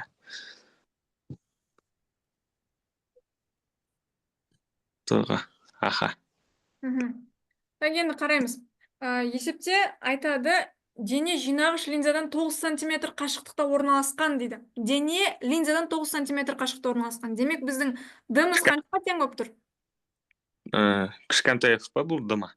Кішкентай, өйткені дене деп тұр. Дене жинағыш линзадан. Мына жерде бізде денеміз бар, какой-то бір адам. Мына жерде жинағыш линза, и мына жақта оның, білмеймін, төңкерілген ба әйтеуір бір кескіні пайда болып жатыр. Я? Мынау жер менде D. Дене мен линзаның ара қашықтығы. Мынау жер менде кішкентай F. Линза мен кескіннің ара қашықтығы.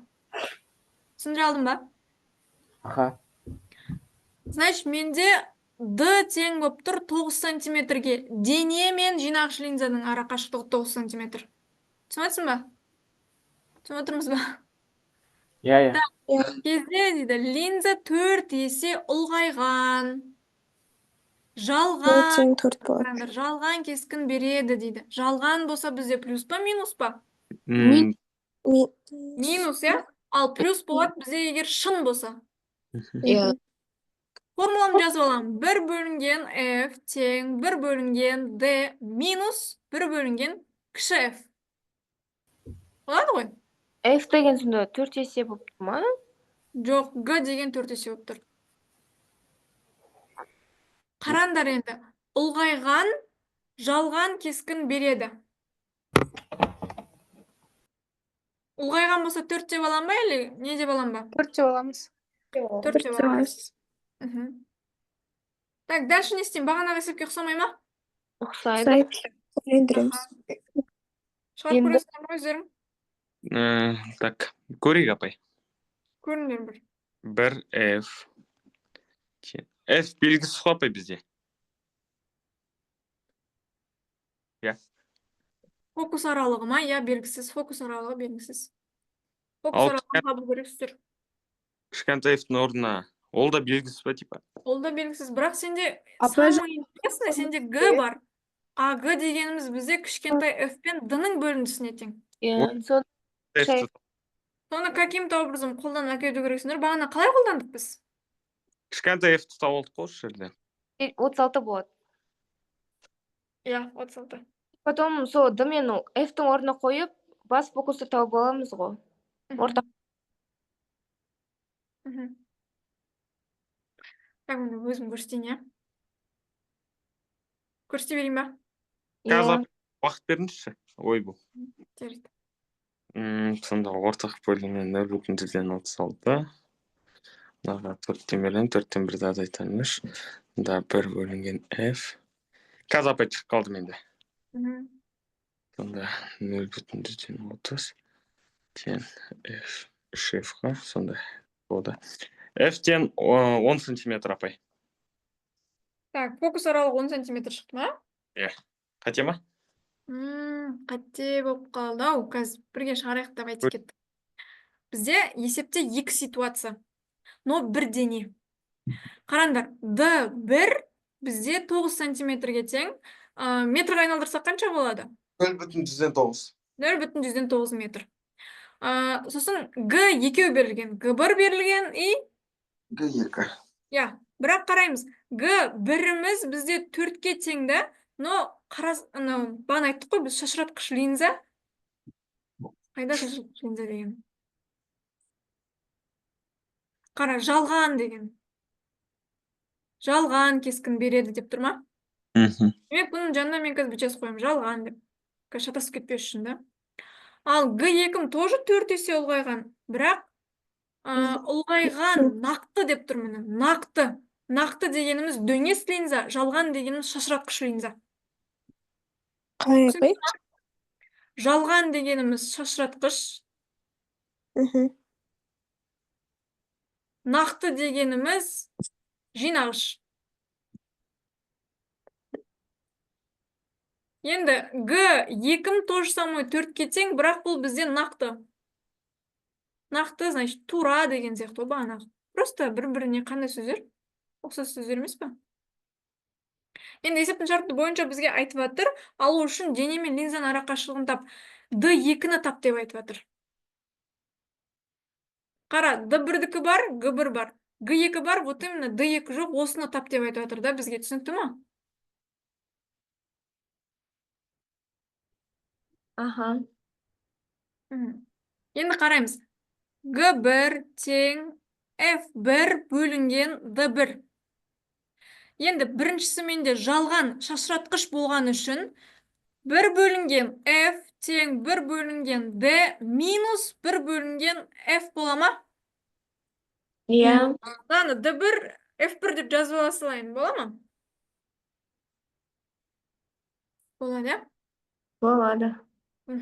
Енді кеттік. Бізде самое интересное, что бізде D1 бар. И G бар. Значит, мен F1-ді тауып ала аламын ба? Иә. Тауып ала аламын. Демек, мынау менде 4-ке тең. F1, D1-ім қаншаға тең? 4-ке. 9-ға 0, 0, 9-ға. 9-ға тең. Екеусін көбейтем, сонда F1-ім қаншаға тең болып тұр? 0,036. 0,036. Мына жерге апарып қояйық енді. Сонда 1 бөлінген 0,09 минус 1 бөлінген 0,36. Ортақ бөлім қаншадан болады? 0,036. Мына жаққа нештен берем? 0,4-тен ба әлде Жоқ, 100-ден? төрттен бермеймін ба? Иә, 4-тен. Төрт, мына жақ бір. Төрттен бірді алып тастаймыз, сонда 3. 3 қалады. Иә, сонда менің 1 бөлінген f-ім тең болып тұр екен. 3 и 0, 0, 36. Бұны үйтіп бүйтем қазір. Екі жағында төңкеріп жібере салам. Сонда f тең болып тұр. 0, 0, 36 бөлінген 3. Математикада қолданасыңдар осындай, иә? Иә. Сонда бізде 0, 12 болып тұр. 0, 12 метр фокус аралығым. Түсіндіңдер ма мына жерге дейін? Иә, түсінікті. Тура бағанағы сияқты ғой. Түрлендіріп алып келдік. Бұл бізде қазір жалғанды таптық. Енді бізге нақтыны табу керек. Мен дұрыс айтып тұрып, апай, басқалай оқып қойыппын ғой сізге. Мен шығарған дұрыс болып тұрып. Бәсе. 10 деген қайдан шықты десем? 12. Мен дұрыс шығарыптым, тура осылай шығардым, апай. Аха, бірақ бұмен бітіп қалмайды да, бір қызығы, Потому что иә. бізде, дене мен линзаның арақашықтығын сұрап отыр ғой, D2-ні. Енді ары қарай D2-ні табу өте оңай. Не істеймін? Қайттан нақты жаңағы кескін үшін, яғни жинағыш линза үшін формуламды жазып аламын. 1 бөлінген D плюс 1 бөлінген F. Солай ғой? Қазір, апай. Менде енді фокус аралығы бар ма? Бар. Бар. Но менде D да жоқ, F та жоқ, значит, бағанағыдай кімді қолданып аламын? G-ні. G-ні қолданып аламын. F бөлінген D. G менде нешеге тең? G бізде 4-ке тең. 4-ке тең. Сонда D2 и F2. Осы жерден мен қазір кімді тауып алған ыңғайлы болады? Маған F2-ні тауып алған ыңғайлы болады. F2 сонда 4D2-ге тең. Солай ғой? D2. Алып барамыз, енді қазір орнына қоямыз. Так, 1 бөлінген 0, 12 тең 1 бөлінген D2 плюс 1 бөлінген 4D2. Ортақ бөлім 4D2-ден ба? Иә. Ой, 1 деп қойыппын ба? Мына жер 4, сонда үсті 5. Солай ғой? Иә, енді 1 бөлінген 0,112 тең 5 4D2. Так, енді мынаны көбейтетін болсақ неше болады бізде? 0,60 ба? Иә, 0,6, сонда D2 тең болып тұр бізде 0,15-ке. Иә. 0,15 метр немесе 15 сантиметр. Мынау бізде С деңгейінің есебі. Түсінікті ма? Есепте тек қана жинағыш деп жатқан жоқ, немесе шашыратқыш деп жатқан жоқ. И то жинағыш, шашыратқыш деген тема вообще қозғалмаған. Жалған нақты. Жалған кескін деген болса, значит, ол шашыратқыш линза. Нақты кескін, нақты деген сияқты тема болса, значит, ол қандай деген сөз?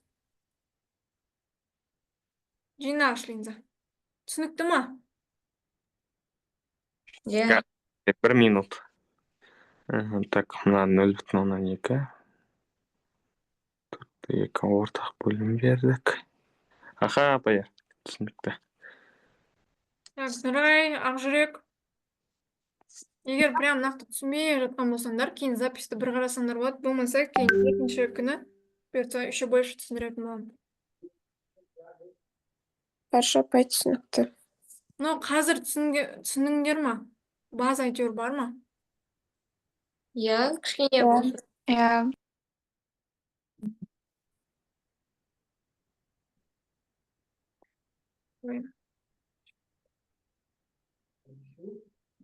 Енді қараймыз, айтады. Егер адам жазық айнаға қарай 1,5 метр секунд жылдамдықпен жақындаса, онда ол өзінің кескінімен салыстырғандағы жылдамдық, салыстырмалы жылдамдық сұрап жатыр. Мына жерде бізде айна болсын. И мына жерде бізде кім тұр дейік бүгін? Жасылан, сен алсам ренжімейсің ба? Жоқ.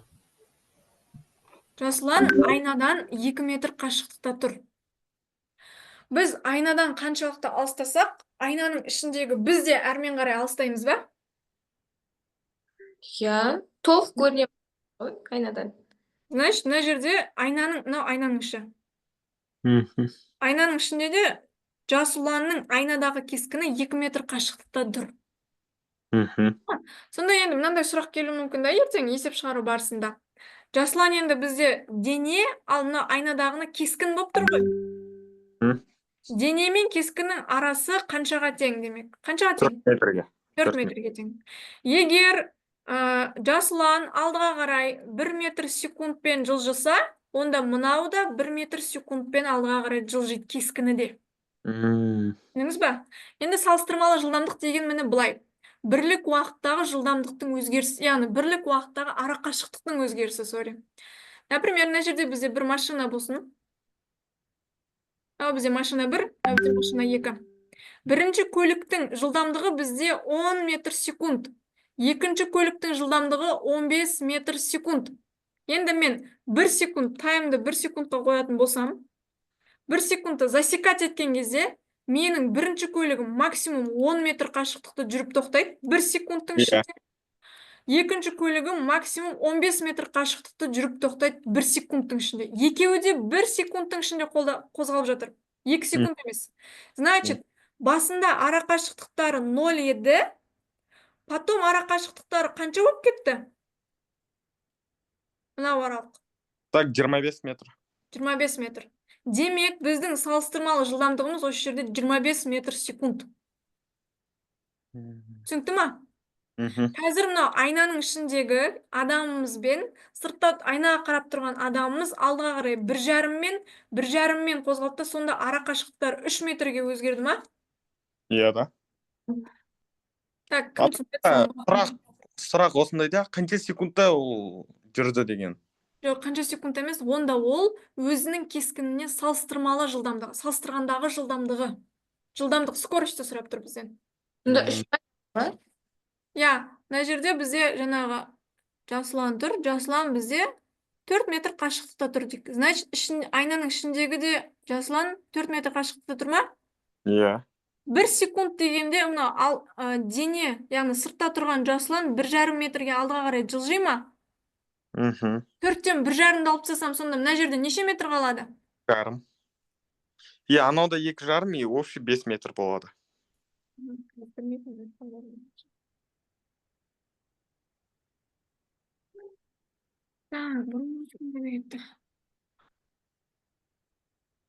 Апай? Ау? Например, 4 метрден бастапқы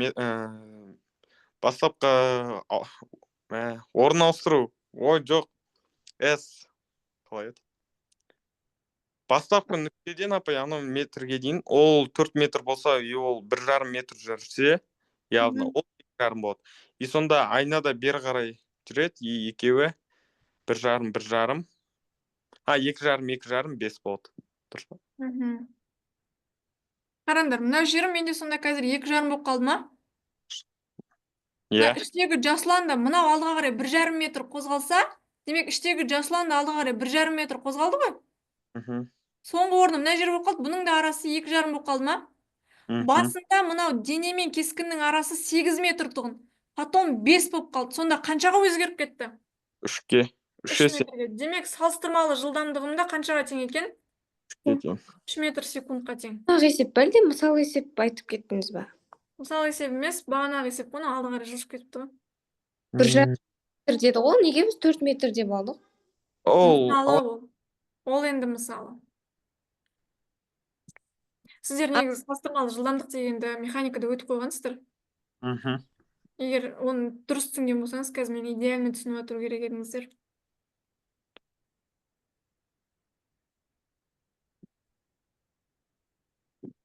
Салыстырмалы жылдамдық дегеніміз ол.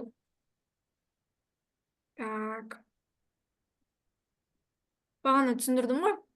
Егер екі дене бірін-біріне қарама-қарсы қозғалса, салыстырмалы жылдамдық, значит, V1 плюс V2 болады.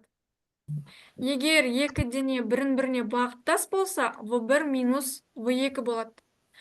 Бұл жақта бізде, так, мынау қайтадан өзгерді.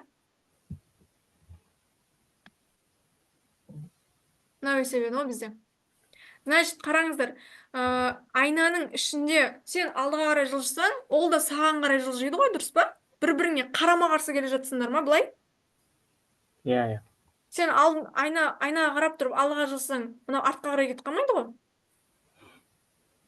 Екеуің бірдей бір-біріне былай жылжисыңдар. Демек, бір-біріне қарама-қарсы қозғалған кезде салыстырмалы жылдамдықты қосамыз ба, азайтамыз ба?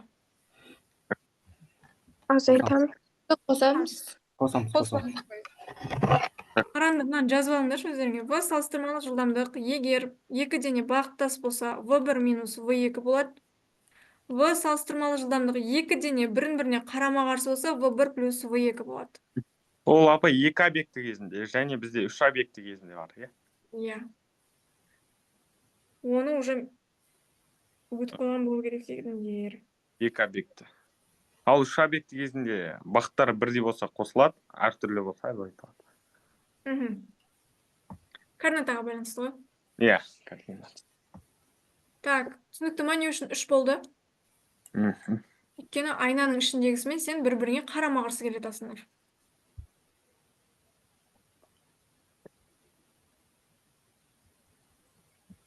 Меніңше мына жұмыс жасамай қалды что-то.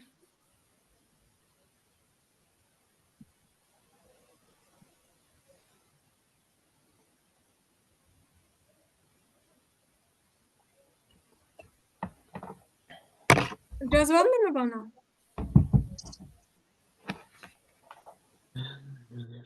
Жазып алып үлгердіңдер ма?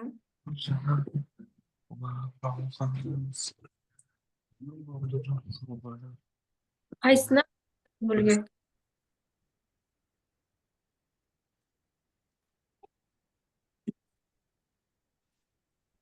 Бана салыстырмалы жылдамдық дегенді. Иә, жазып алдым.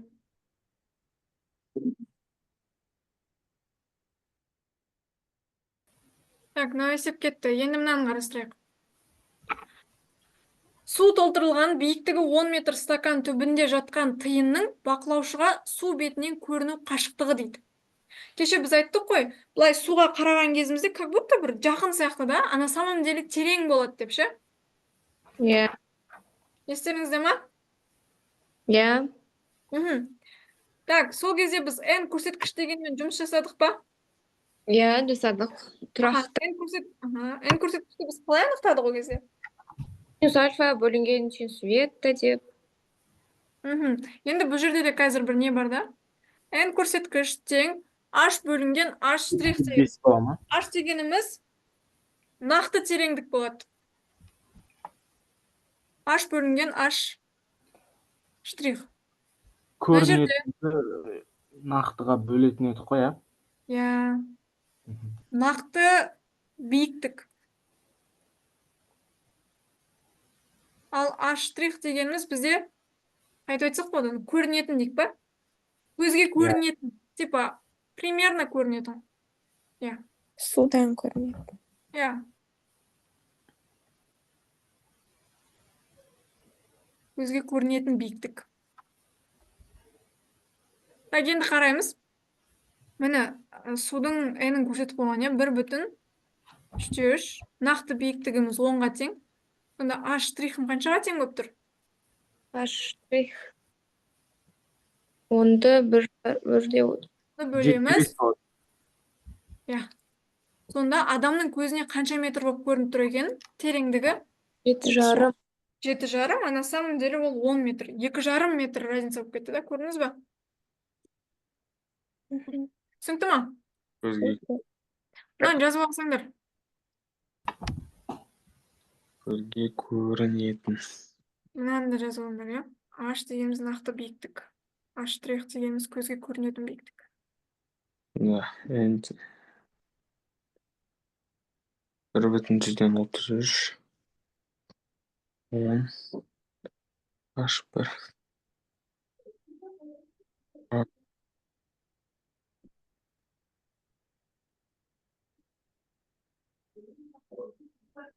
Иә, апай. Болды па? Аха. Өшіре берем. Қыздар. Иә.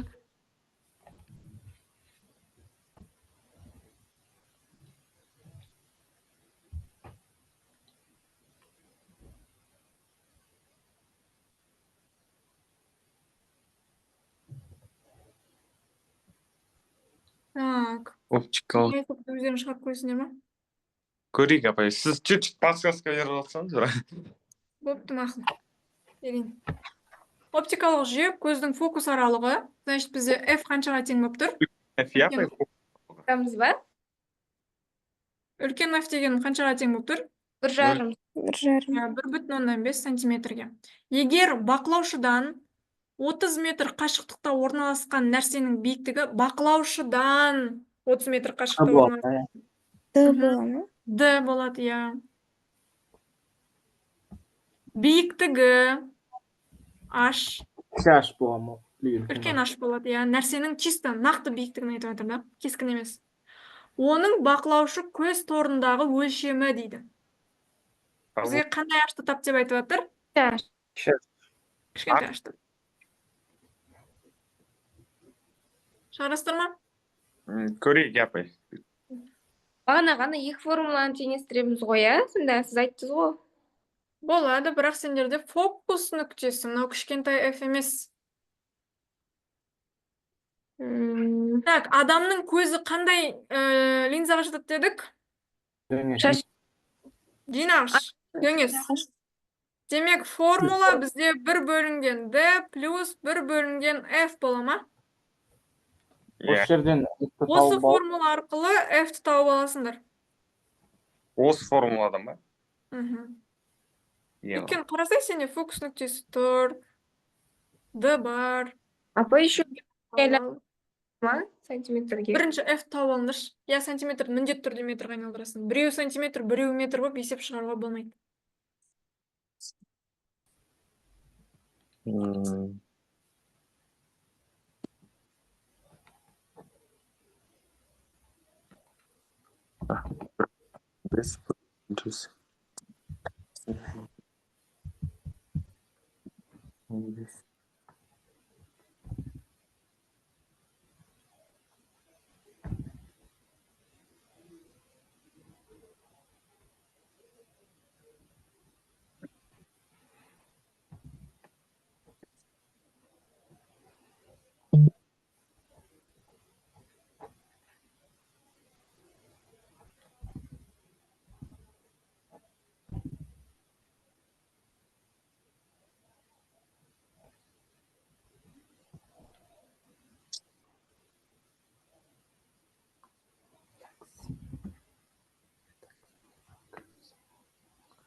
Апа менде көп сан шығып кетті.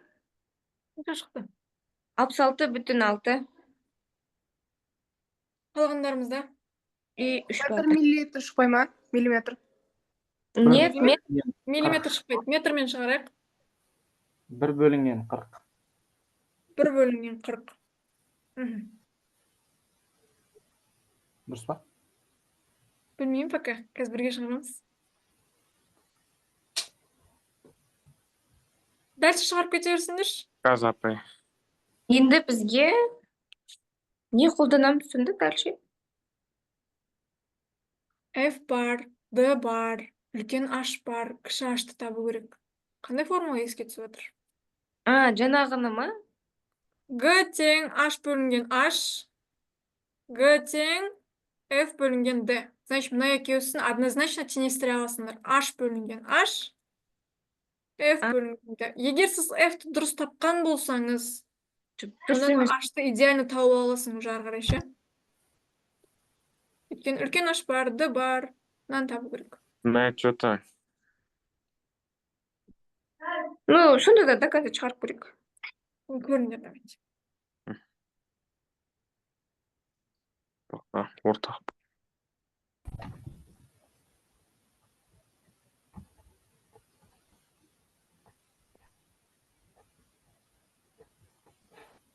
Менде 1,11.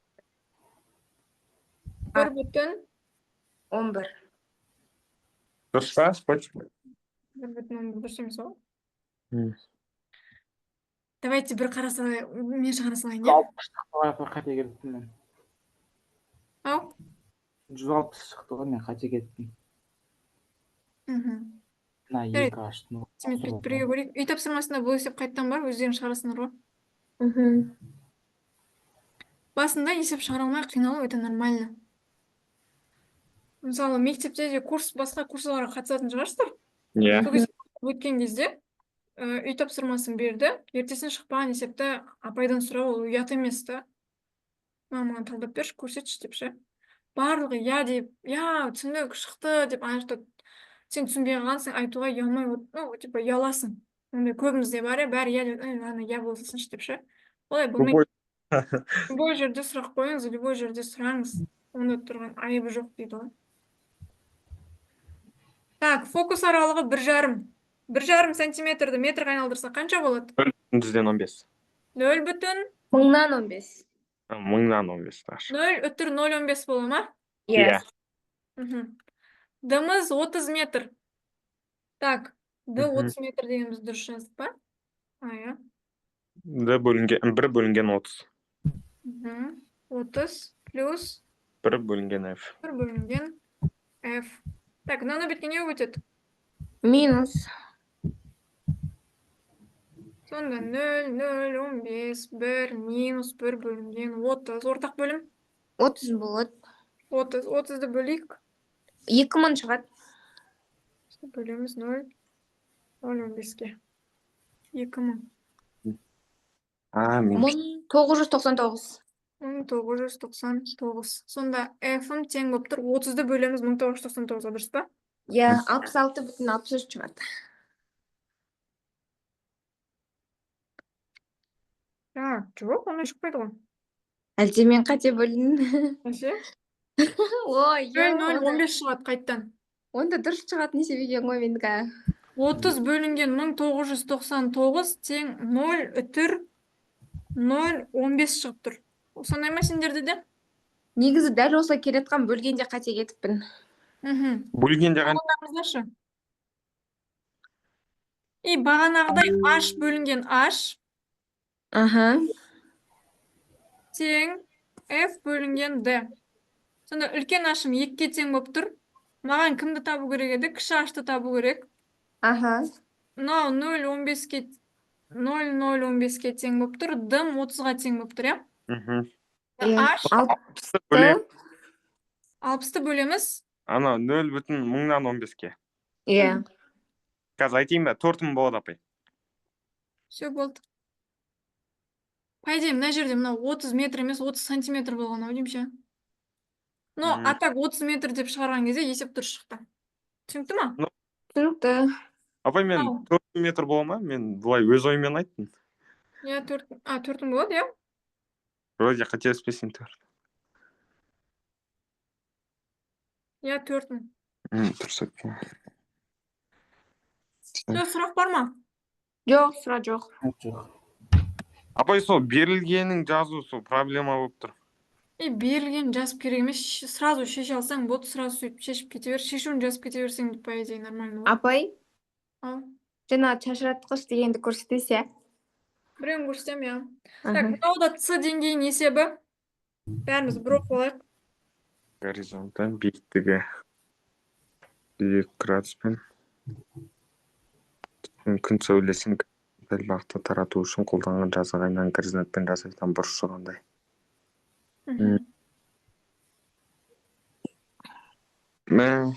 Оқып болдық па? Иә. Так, мұқият тыңдайық, өткен үй жұмысында осындай бір есеп бар. Так, мынау бізде алғашқыда тұрған жазық айнамыз. 128 бола ма? Жоқ. Қазір көреміз бірге. Осыған бізде не дейді? 52 градуспен қарандар, оқысаңдар горизонтпен деп айтқан. Горизонт. Горизонт дегеніміз, значит, бізде бұлай. Мына жерден бізде 52 градуспен сәуле түсіп жатыр, но ол түсу бұрышы емес. Горизонт деген мына жер. Түсініңдер ма? Егер мына жерге перпендикуляр құрайтын болсақ, демек түсу бұрышы қанша болып тұр? 38. 38. Түсінесіздер ғой, иә? Иә. А мен пока бұны өшіре салайын, қазір бұған кішкене мешет етеді. Так, енді мен айнаны не істеуім керек дейді? Какой-то бір бұрышқа бұру керек. бұрыңдар дейді, дұрыс па? Мысалы мен так, стоп. Айнамды ұстап аламын да былайынан. И былай бұрамын үшін. Мынау көк айнаның екінші положениясы. Ал қызыл айнаның алғашқы положениясы сол жерде болған. Түсінікті ма? Иә. Енді қараңыздар, демек, мына жерден түсіп жатқан сәуле енді былайынан шағылама. Иә да. Короче, бізге, по идее, былайынан шағылдыруымыз керек қой. Түсіндіре алдым ба? Өйткені айтып жатыр да, горизонтпен жасайтын бұрышы күн сәулесі горизонталь бағытта таралу үшін түзу таралып кетсін деп айтып жатыр бізге күн сәулесі. Түсіндіре алдым ба? Иә. Енді қараңдар, бізде енді қызық жерде басталады енді. Ат берейікші мына жерлерге. Қандай ат берсек болады? А дейік. Так.